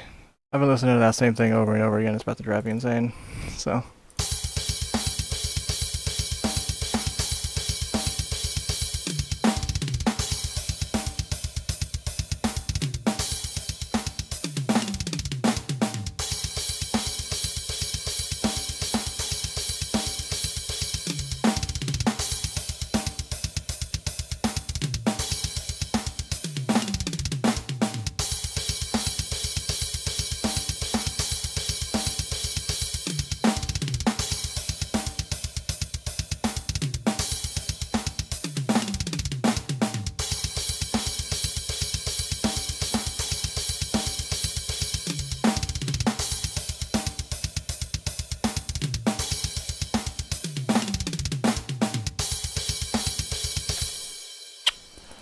Okay. What I'm also probably going to want is some, well, actually,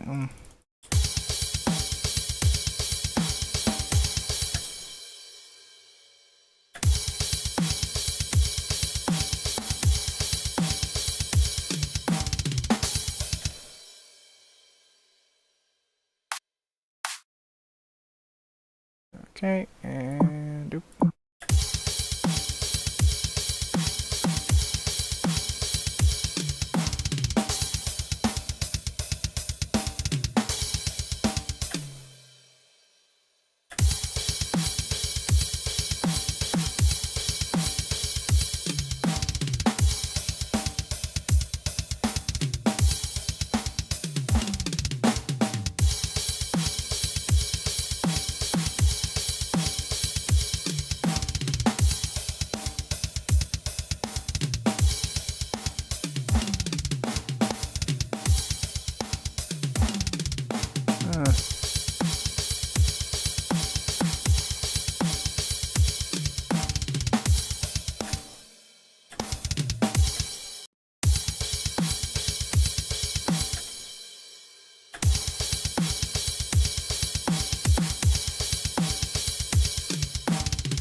I don't think I should have this here.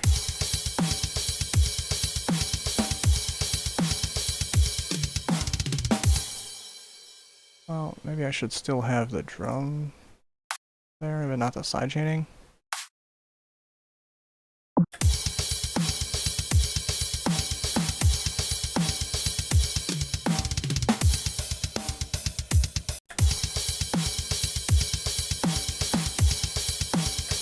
It is actually doing it, right? Okay. Do I have it on over here? Yeah, I do. I'm just gonna make it a little bit more extreme then. And I'm also gonna do some of this.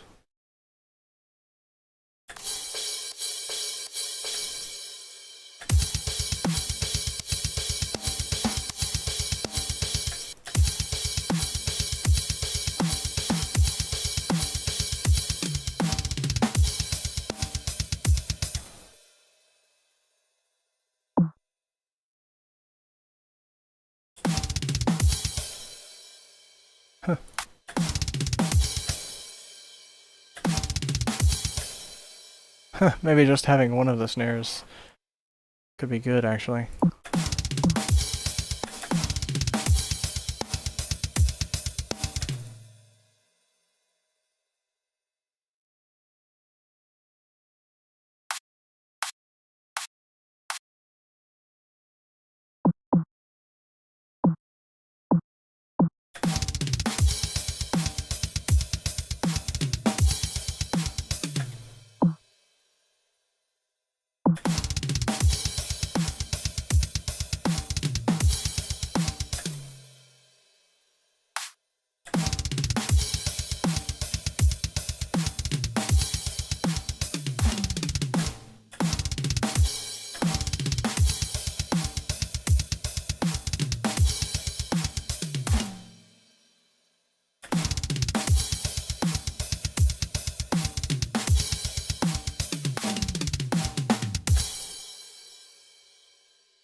It's definitely a both snare situation.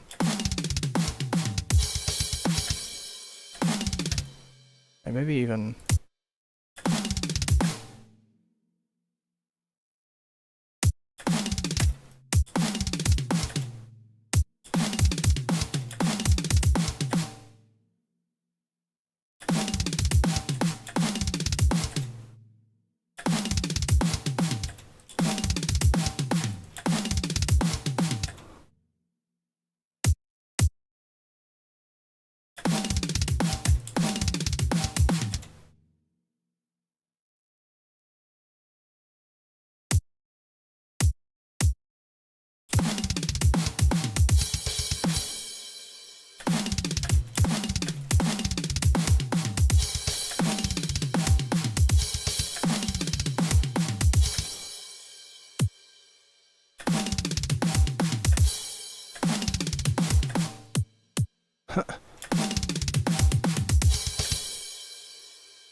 Yeah.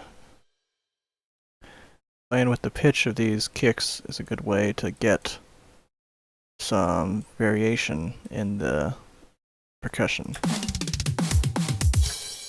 Yeah, like that.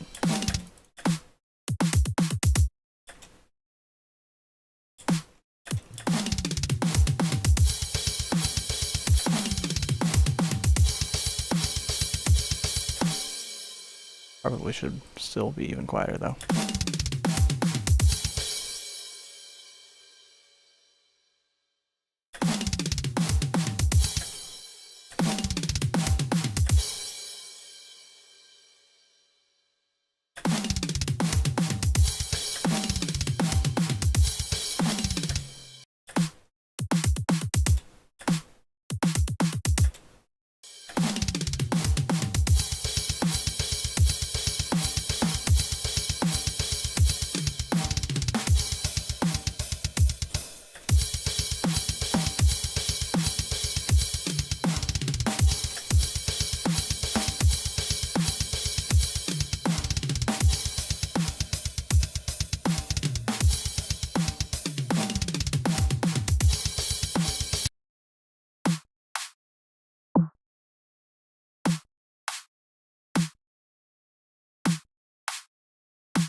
Zoop, roop.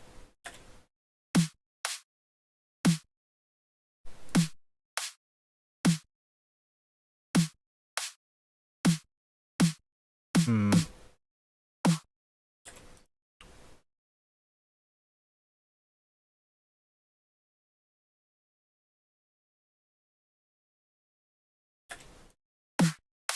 Oh wait, whoops. It needs to be, can't be 2. Because 2 has bleed.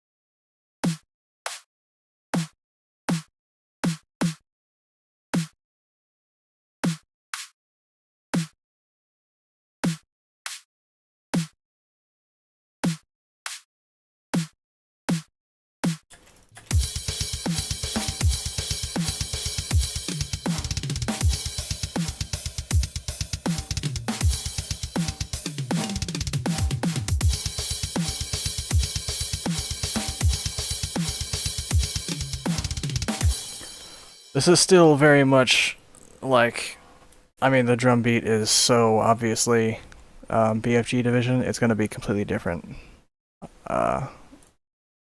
It's, as I'm listening to it more and more, I'm like, that is so 100% BFG division. But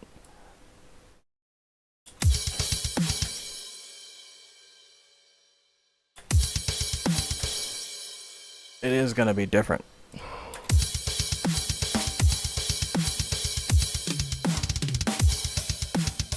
I mean, listen to how freaking punchy that sounds, man. I mean, jeez. That is some kicking. Kick drums and stuff. Okay, time to finally deal with the cymbals, I suppose. And I guess I'll add in a bit of a... No, I'll do it over here. A bit of a ride cymbal moment. So I have all the cymbals here.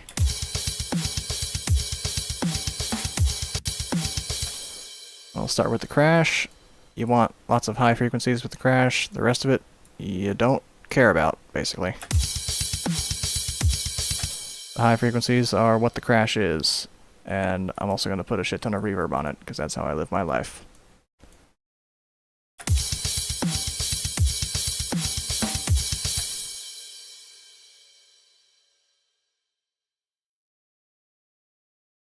So now it sounds like this. Crash cymbals, since this is not strictly metal and it's like electronic fusion stuff, I'm okay with having the crash cymbal be basically an effect and not really behave like an instrument.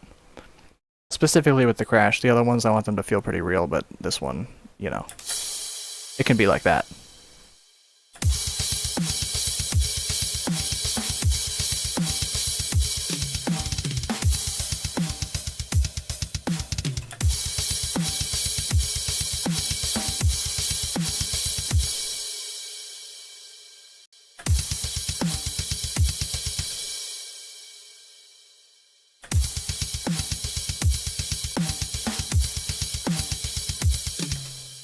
And also because the crash is so high frequency, I don't care about clipping it and it clipping.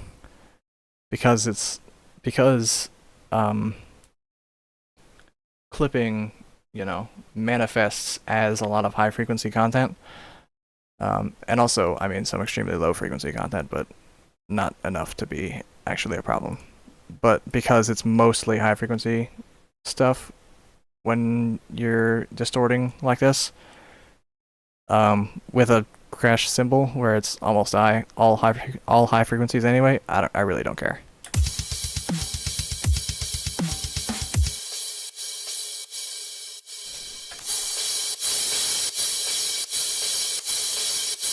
Like, you see how ridiculously hard it's clipping here?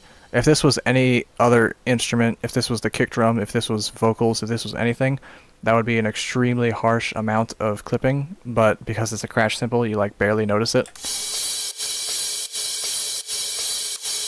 It's like easier to tell.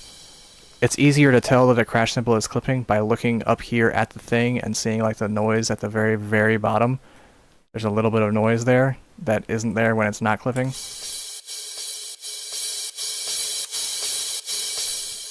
And that's literally the only way to tell. I honestly, if I didn't know it was clipping here,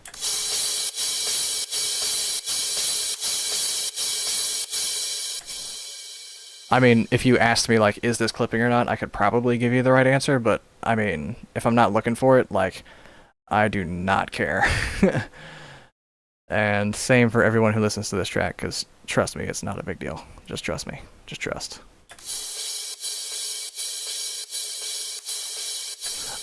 Now, with that being said, I also don't want it to cut off too hard because I do want it to preserve the side chaining. I want that to stay there, so I'm gonna not limit it too hard. And I'm also gonna keep it down here and maybe even lower it some more because the cymbals, they sound loud and like very present, but they're actually almost always super duper low in the mix well, really both in metal and in electronic music. The like white noisy, swoopy, like atmospheric, and the cymbal-y stuff, all of that, like the super duper top end noisy stuff, is almost never that like high in the mix. Like for my first album, the one that's called Modern Chiptune Beats Part 2, The amount of noise in that one is like super excessive and like nowhere near what even even super noisy like subgenres um of metal, like where the noise is like what you want, even they usually don't go as hard as I did on that track, and I'm not doing anything like that here.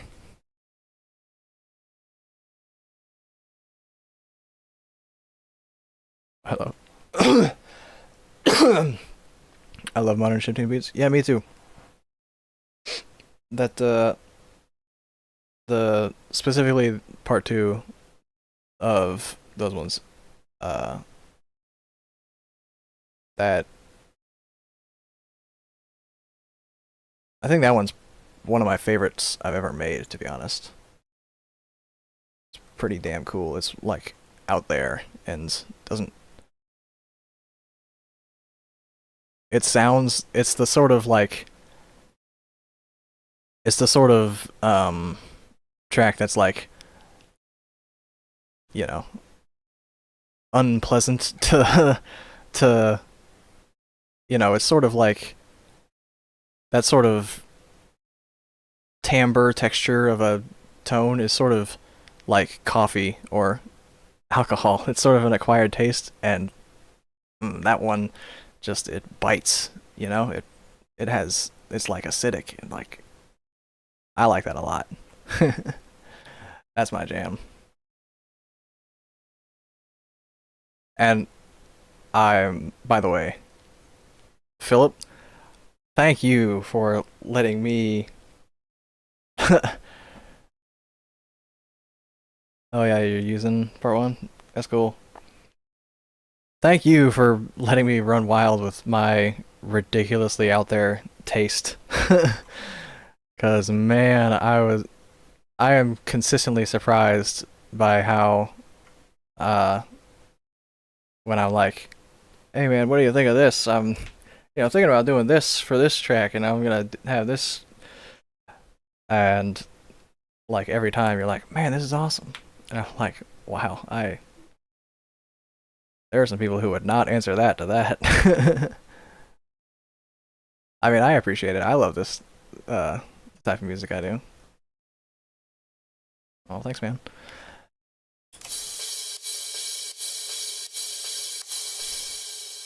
Okay, that's good. Now the ride, which is over here.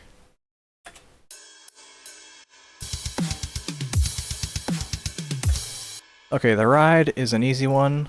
It's kind of like Crash. And you don't want to compress this one. You want to leave the compressors away from this one. Because you don't want the ringing. Like, you don't want that stuff. You hear all that? You don't want any of that.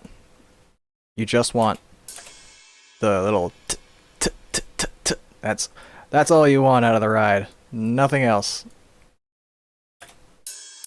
I'm exaggerating a little bit, but that's literally like 99% of what a ride is for. Um, it's basically so you can have like a percussive like um solid like staccato like tut tut tut sound in the percussion without having to resort to um having closed hat or like pedal stuff, any of this. In metal you don't wanna close anything ever in metal, so use the ride for that sort of thing. Um I don't know if any drummers would co-sign that opinion, but that's basically how I think of it. um okay, there we go. That's probably fine.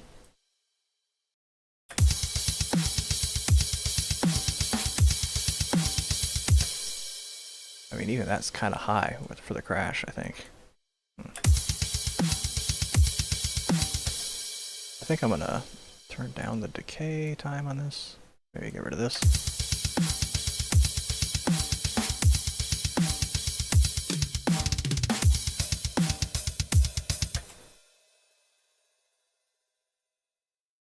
do.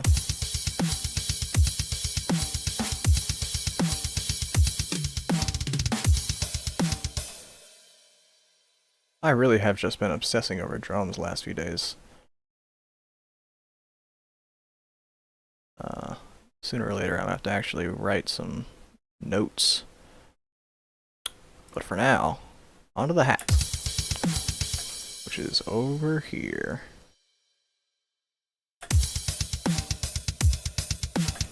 Honestly, kind of similar to the other two, but you want to compress it more than the ride. Not as much as the crash, more than the ride. So, I'm not going to put any reverb on it, but I am going to...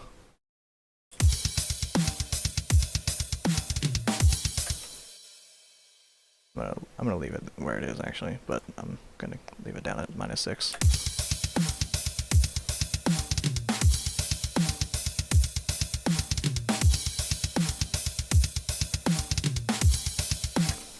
Oh, man. Okay, as much as I've been mostly needlessly, like, hyper-focused on getting these drums exactly right, I do really like the sound of these. This is some good stuff.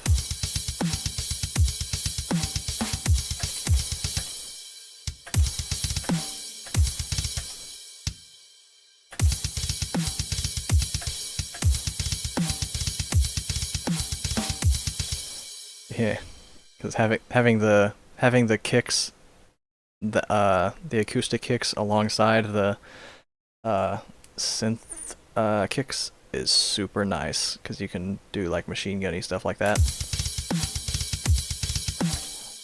Oh yeah, and there's something I was thinking about doing.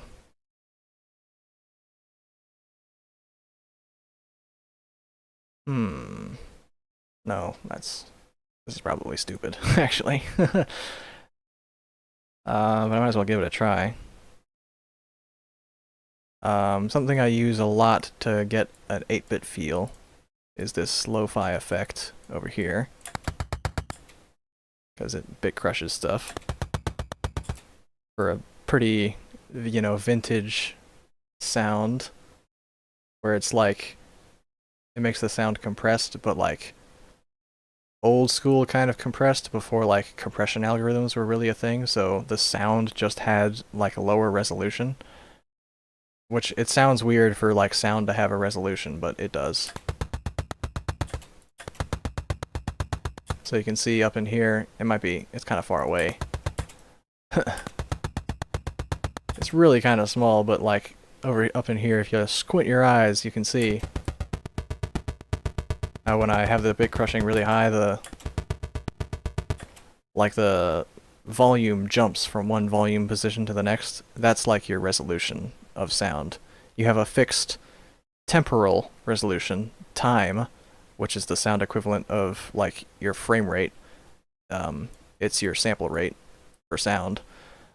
And then you have every different volume position, which is like the sound equivalent of like all the pixels on the screen. Anyway, this sort of effect like reduces that artificially.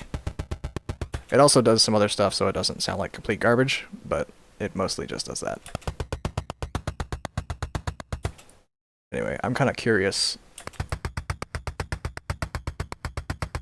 This is basically how I cheat to get like 8-bit, you know, sort of sounding drums without actually having to design drums. Like, without having to buy a freaking antique, you know, 8-bit chip or whatever and actually doing it. Which some people do still do, I think, or I would assume. I just used this effect, and it gets you like 98% of the way there, and that's the way I cheat.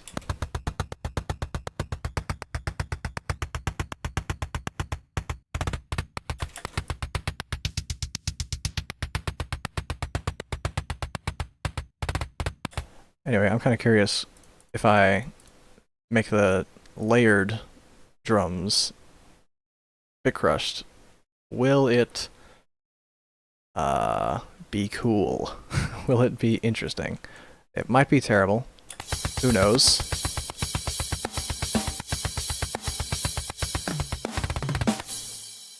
Get out of here.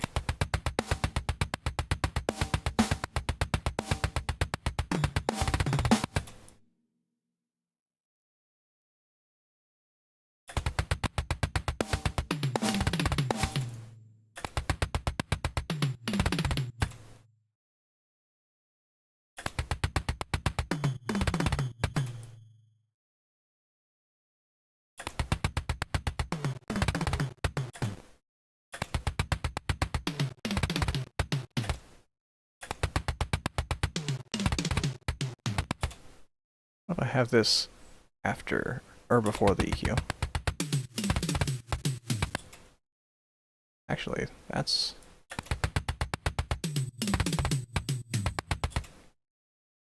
I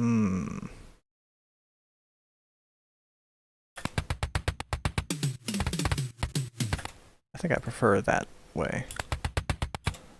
What if I do? Nope. Not for the kick.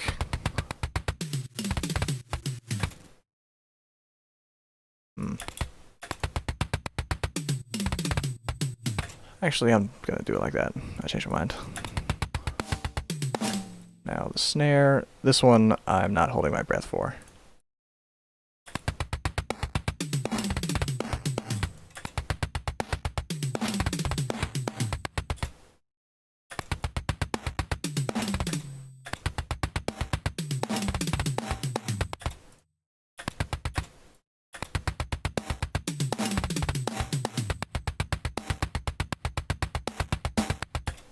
Honestly,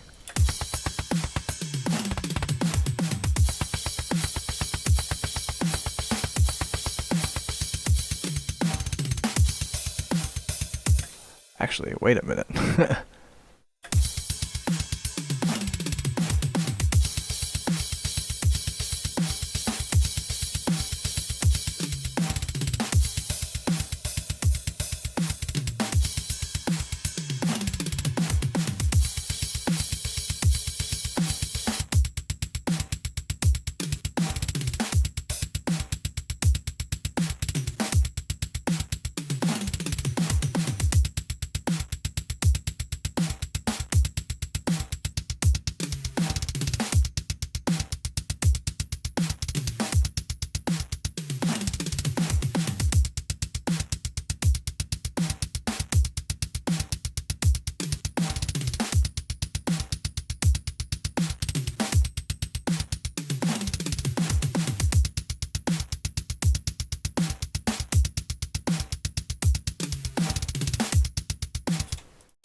What if I have these be really short?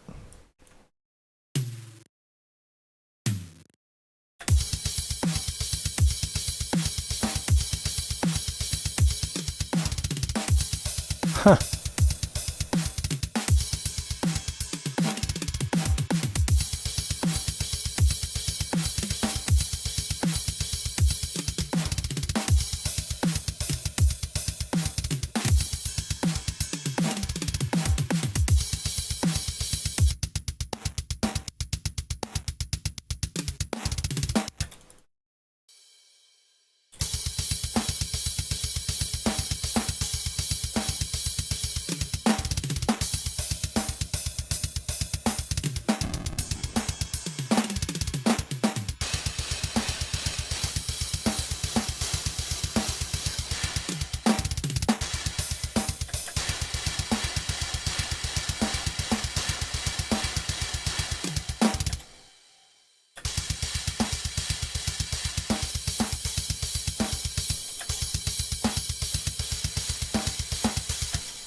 Okay, this is not going to work on the crash, but I have another trick up my sleeve.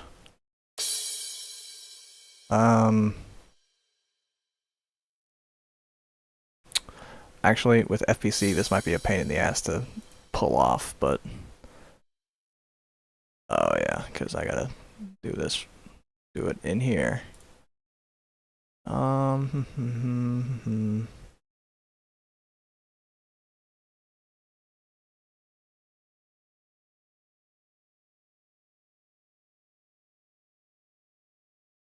Time stretch is what I want. So when I want to make something organic sound artificial, what I like to do is, and I can't also, if I can't, you know, for whatever reason, the bit crushing doesn't really work.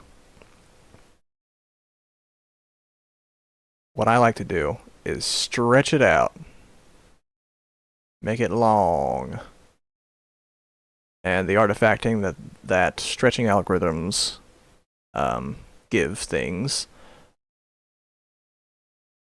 can have interesting results. So let's see. It is pitched down, which is not what I wanted. Can I reset? Can I? Nope. Okay, it didn't save or whatever. Alright, let's see. I don't know, resample, E3. I think E3 generic is probably. Unless this is what I just did and I wasn't even looking at the screen, this is probably what I want. Yeah. Listen to that. Nice and artificial sounding. Whoops, not what I wanted. I like this, and yeah, how about that? Why not? And boop, and accept. Yeah. Now, how do I guess I just drag it there. Nope, now I have a 9. That's not really what I wanted, but actually, that probably is fine. I could just do that. I could do a similar edit to 7. And stretch it by like, I don't know, 175.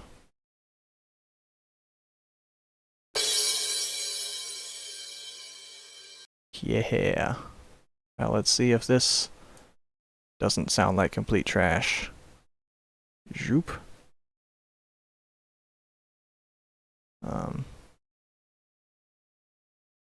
I think like there is probably where it was.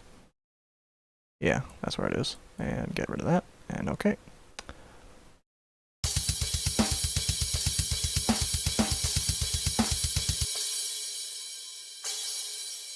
Yeah. I can also shrink this now that it's stretched out. Oh, excuse me, now that it's stretched out. I've been talking for a while.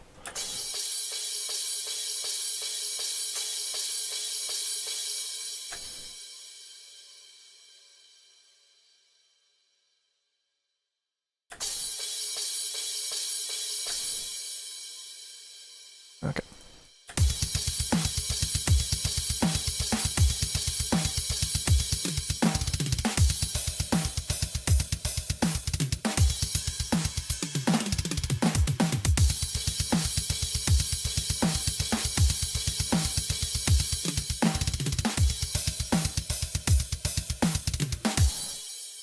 Now, similar things should probably happen to the hats.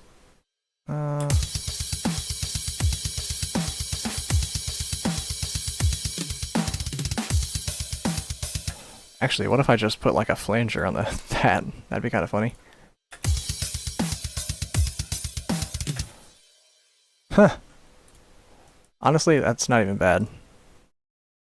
It could be like, I'll do like a Matrix sort of thing. Maybe a chorus. Okay, too much.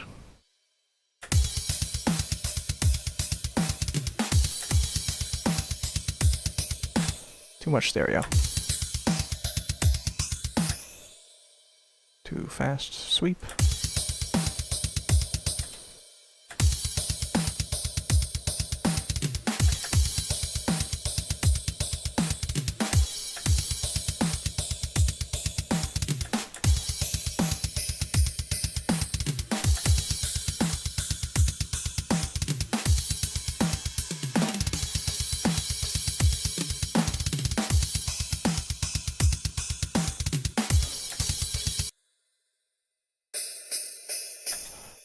Okay, that's cool, but I gotta fix my EQ now that it's all fuckadied.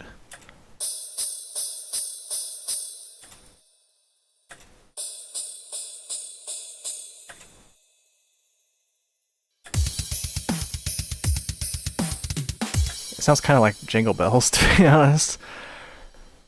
Maybe the phaser is not the one. Maybe it's more of a flanger thing. Maybe that's what I want.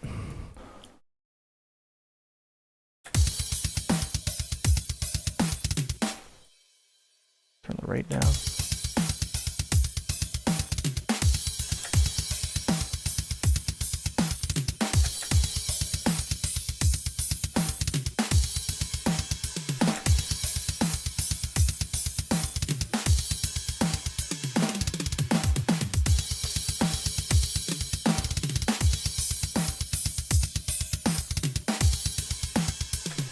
Okay, that actually worked. And now for the ride.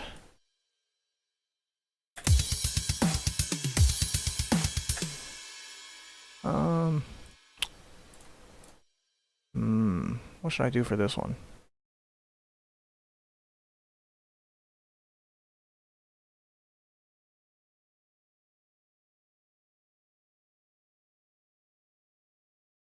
Maybe overdrive? That'd be kind of weird.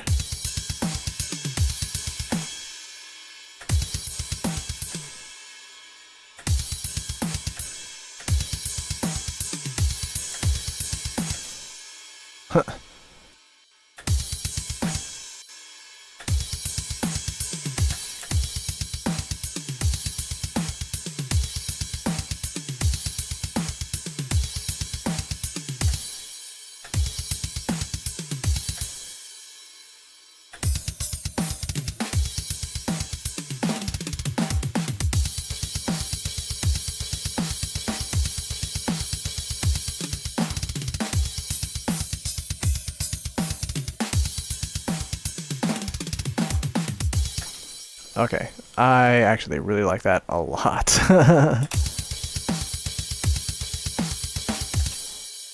Ooh, you know what might be kind of cool?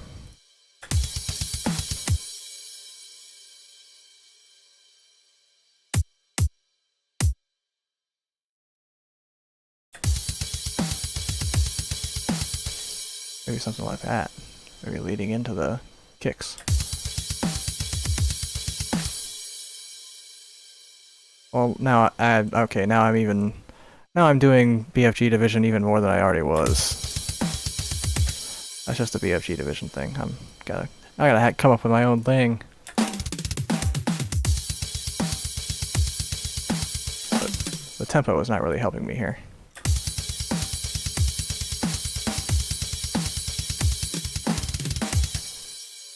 Maybe slower.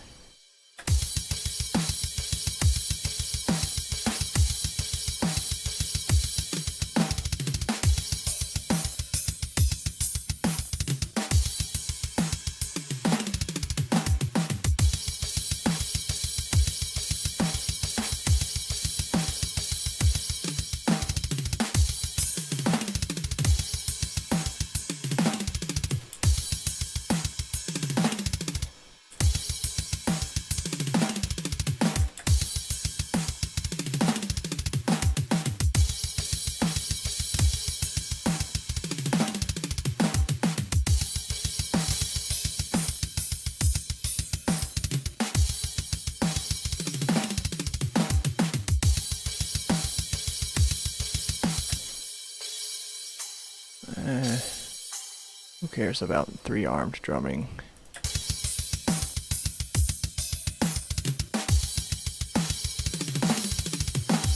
Actually, even with three arms, that'd be impossible. This is four-arm drumming we're doing right now.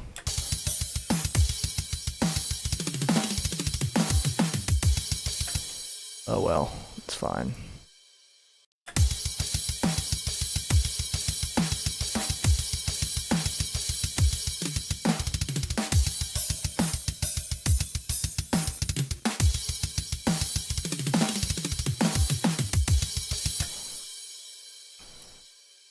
Okay, I think I'm gonna wrap up the stream right around here. I spent a long time making these drums, and For the next stream, I'm gonna it's gonna be a guitar stream. I'm gonna make an actual riff, and I'm gonna also get to talk about guitars and guitar tones, which is awesome. And I'm gonna talk about digital guitar cab emulation, which is basically fucking magic and is really cool, and I want to talk about it. Wait a minute. My sidechaining has been off this whole time.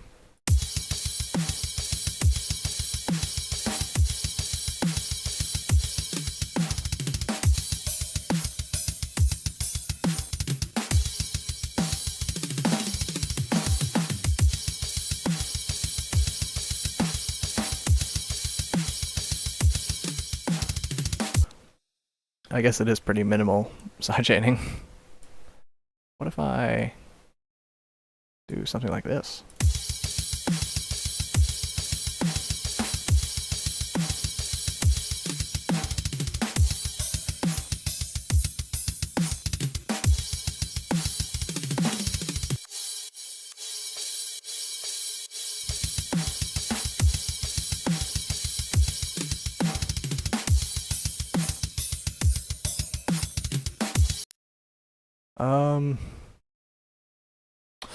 Before I end, I should ask, Philip, if you're still in chat, can you tell me if I answered your questions you had about my MIDI? I talked about that at the beginning of the stream, but that was kind of a while ago. I don't know if I want to, be sure before I end whether I actually did talk about what you wanted me to talk about.